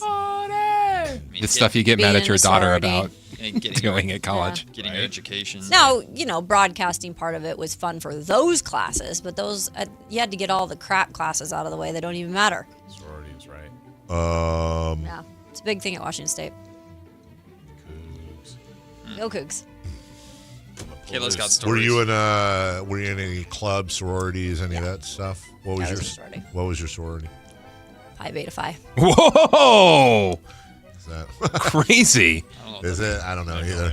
Yeah. Lambda, and Omega. I didn't know that you partied that hard, Kayla. Oh yeah. Is that a party fraternity? Sorority? I mean, all of them are, Yeah. but yeah, I mean, it's a top 3 sorority. Did you have It one of was those when I ones was there. that you had the Yes, chef? I said that, Matt. Did you have the those chef power at the rankings house? for sororities? Okay. Did we what? Did you have the chef at the Yeah. Oh, they were wow. always so nice. I loved the chefs. You had to make friends with them. They'd make you little side dishes. Yeah. Were you in the Bible fraternity? Chess club. That'd be awesome. It's just called church. Yeah. Do they Church have those? Do they fraternity. have any of those at Jessup? Churches or No, sororities? sororities and fraternities. No. Yeah, didn't they? They could be named after Mary Magdalene and all that. You're expand Hey, that. yo, I'm part of the Judases. Don't trust me. I'm part of trust John. them. They're always hanging around. They're always going to supper. Yeah, the Old Testament sororities were the ones that you just... You stayed away from sororities. Whoa. Wow. New Testament though. New That- Testament, they know how to party. the New Testament frats. I'll tell you. Can we Yeah. even call it the New Testament anymore? Yeah, it's kind of old, right? It's 2,000 years old. New and improved Testament. Yeah. Yeah. Depends on the I guess it That is kind of works. like KNCI being called New Country. Right. They're playing the same songs from 30 years ago. Now with sprinkles. All right. Well, I honestly, you're picking up the vibe because I'm in a state of flinch a little bit right now. Like 2 for flinching. I'm waiting. I'm waiting for it. You're going to punch someone? No, I'm Oh. waiting to be theoretically punched. Her impulse is just violence every time. Every time. Just everything. After yesterday, the story heard around the world. Was it? Oh, dude. I've gone back and watched that segment. did. There He was a was watching rewatch it at my during house as well. 3 Yeah. My times. wife had me walk her through the whole thing. She's like, because she was listening on the radio and didn't understand part of it. What was your guys' role in that? Everything. We were moral. Well, and by the way, okay, let me be clear on this. I don't, sometimes I joke. Oh, you think? Chris, I don't hope you die. What did I do? I said, I don't. Sheesh. I said, I don't. But I'm trying to think of a I heard a snort. what's it called when the difference between having a disease you can get rid of and having one that Okay. lasts though Good Lord. what herpes lasts all your Oh life, my right? God. But what is the difference? What is it called? Like a whatever that like a disease that doesn't threaten your life, but you're really itchy for 2 weeks. Non-fatal. Not just Chickenpox? non-fatal, but it also goes away. Chicken pox. Yeah, but Shingles. at Chris's age, and basically, if you're not 20 years I younger had than chicken you. pox. that's what I'm saying. Shingles. When you get older, shingles is terrible. Well, ask Tyrese Halliburton. No, this is. I'm not calling him Halliburton. I'm trying to find somewhere between a cold Oh, goodness. and shingles. Let's put it that way. What would be in the middle of that? Pneumonia? No, Oh, that you no, could that die kills from people. pneumonia. No, a rash. Scabies. Where are you going with this? He wants you to Because get my sick. wife wanted me to replay and walk her through the segment yesterday because she couldn't understand why I, of all people, would laugh at a puppy dying. Because Why is that my fault? Because I wasn't laughing. You said I was on the floor. That is right. Now I remember. Oh, goodness. So I had to explain to her, that's just Chris. I wasn't laughing. I'm a dog lover. You know this. We sleep with 3 dogs a night. That's a band. Don't roll over. Oh. I did not. Your wife sleeps with 4 dogs a night. Oh, including you. Kind of, yeah, I'll accept that. So yeah, but I had to walk her through the whole thing and give her the off-air and the on-air, and just, There's a lot there. Kayla just A lot to unfold. drops little bombs. It's like There it is again. there it is. We got to get that sponsored. There's a double.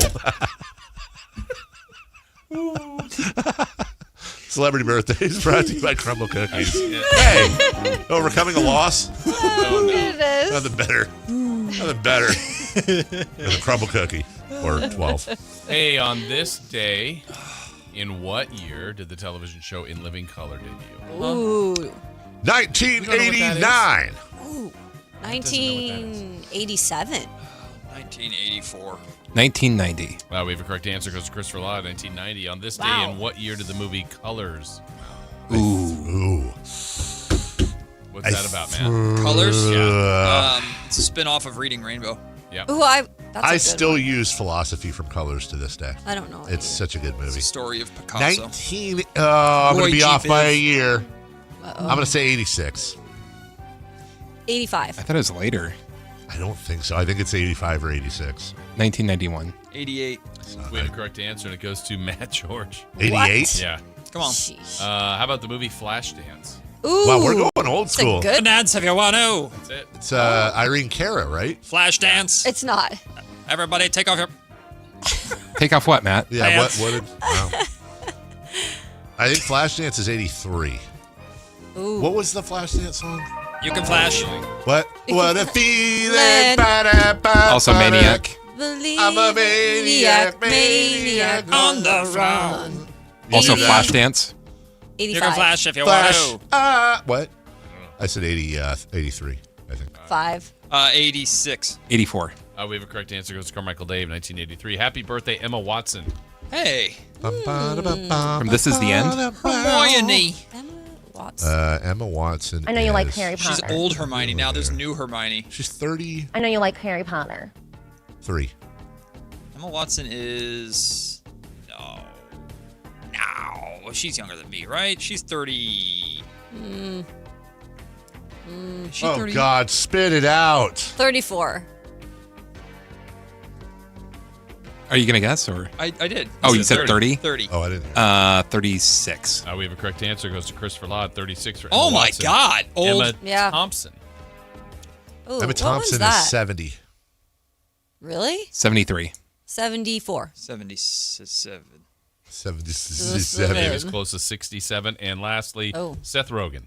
Oh, I know this. He is 42. Close. He's 43. 45. 43. There's a tie in there. He's 44. 44. 44.